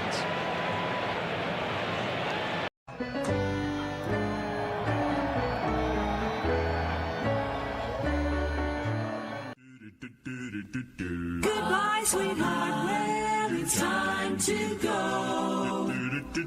We're back tomorrow with another show. Well, unless we're fired, we'll talk to you then. Goodbye, sweetheart. Goodbye. Goodbye. Guys and gals, it's time to go. We'll see you on the next show. Same bat time, same bat channel. It's closing time, y'all. You don't have to go home, but you can't stay here. Have a great one. On your way out, please like and subscribe. And don't forget to tip your favorite bartender. We'll see you. I'm Mac McGee, signing off for Braves Country Radio.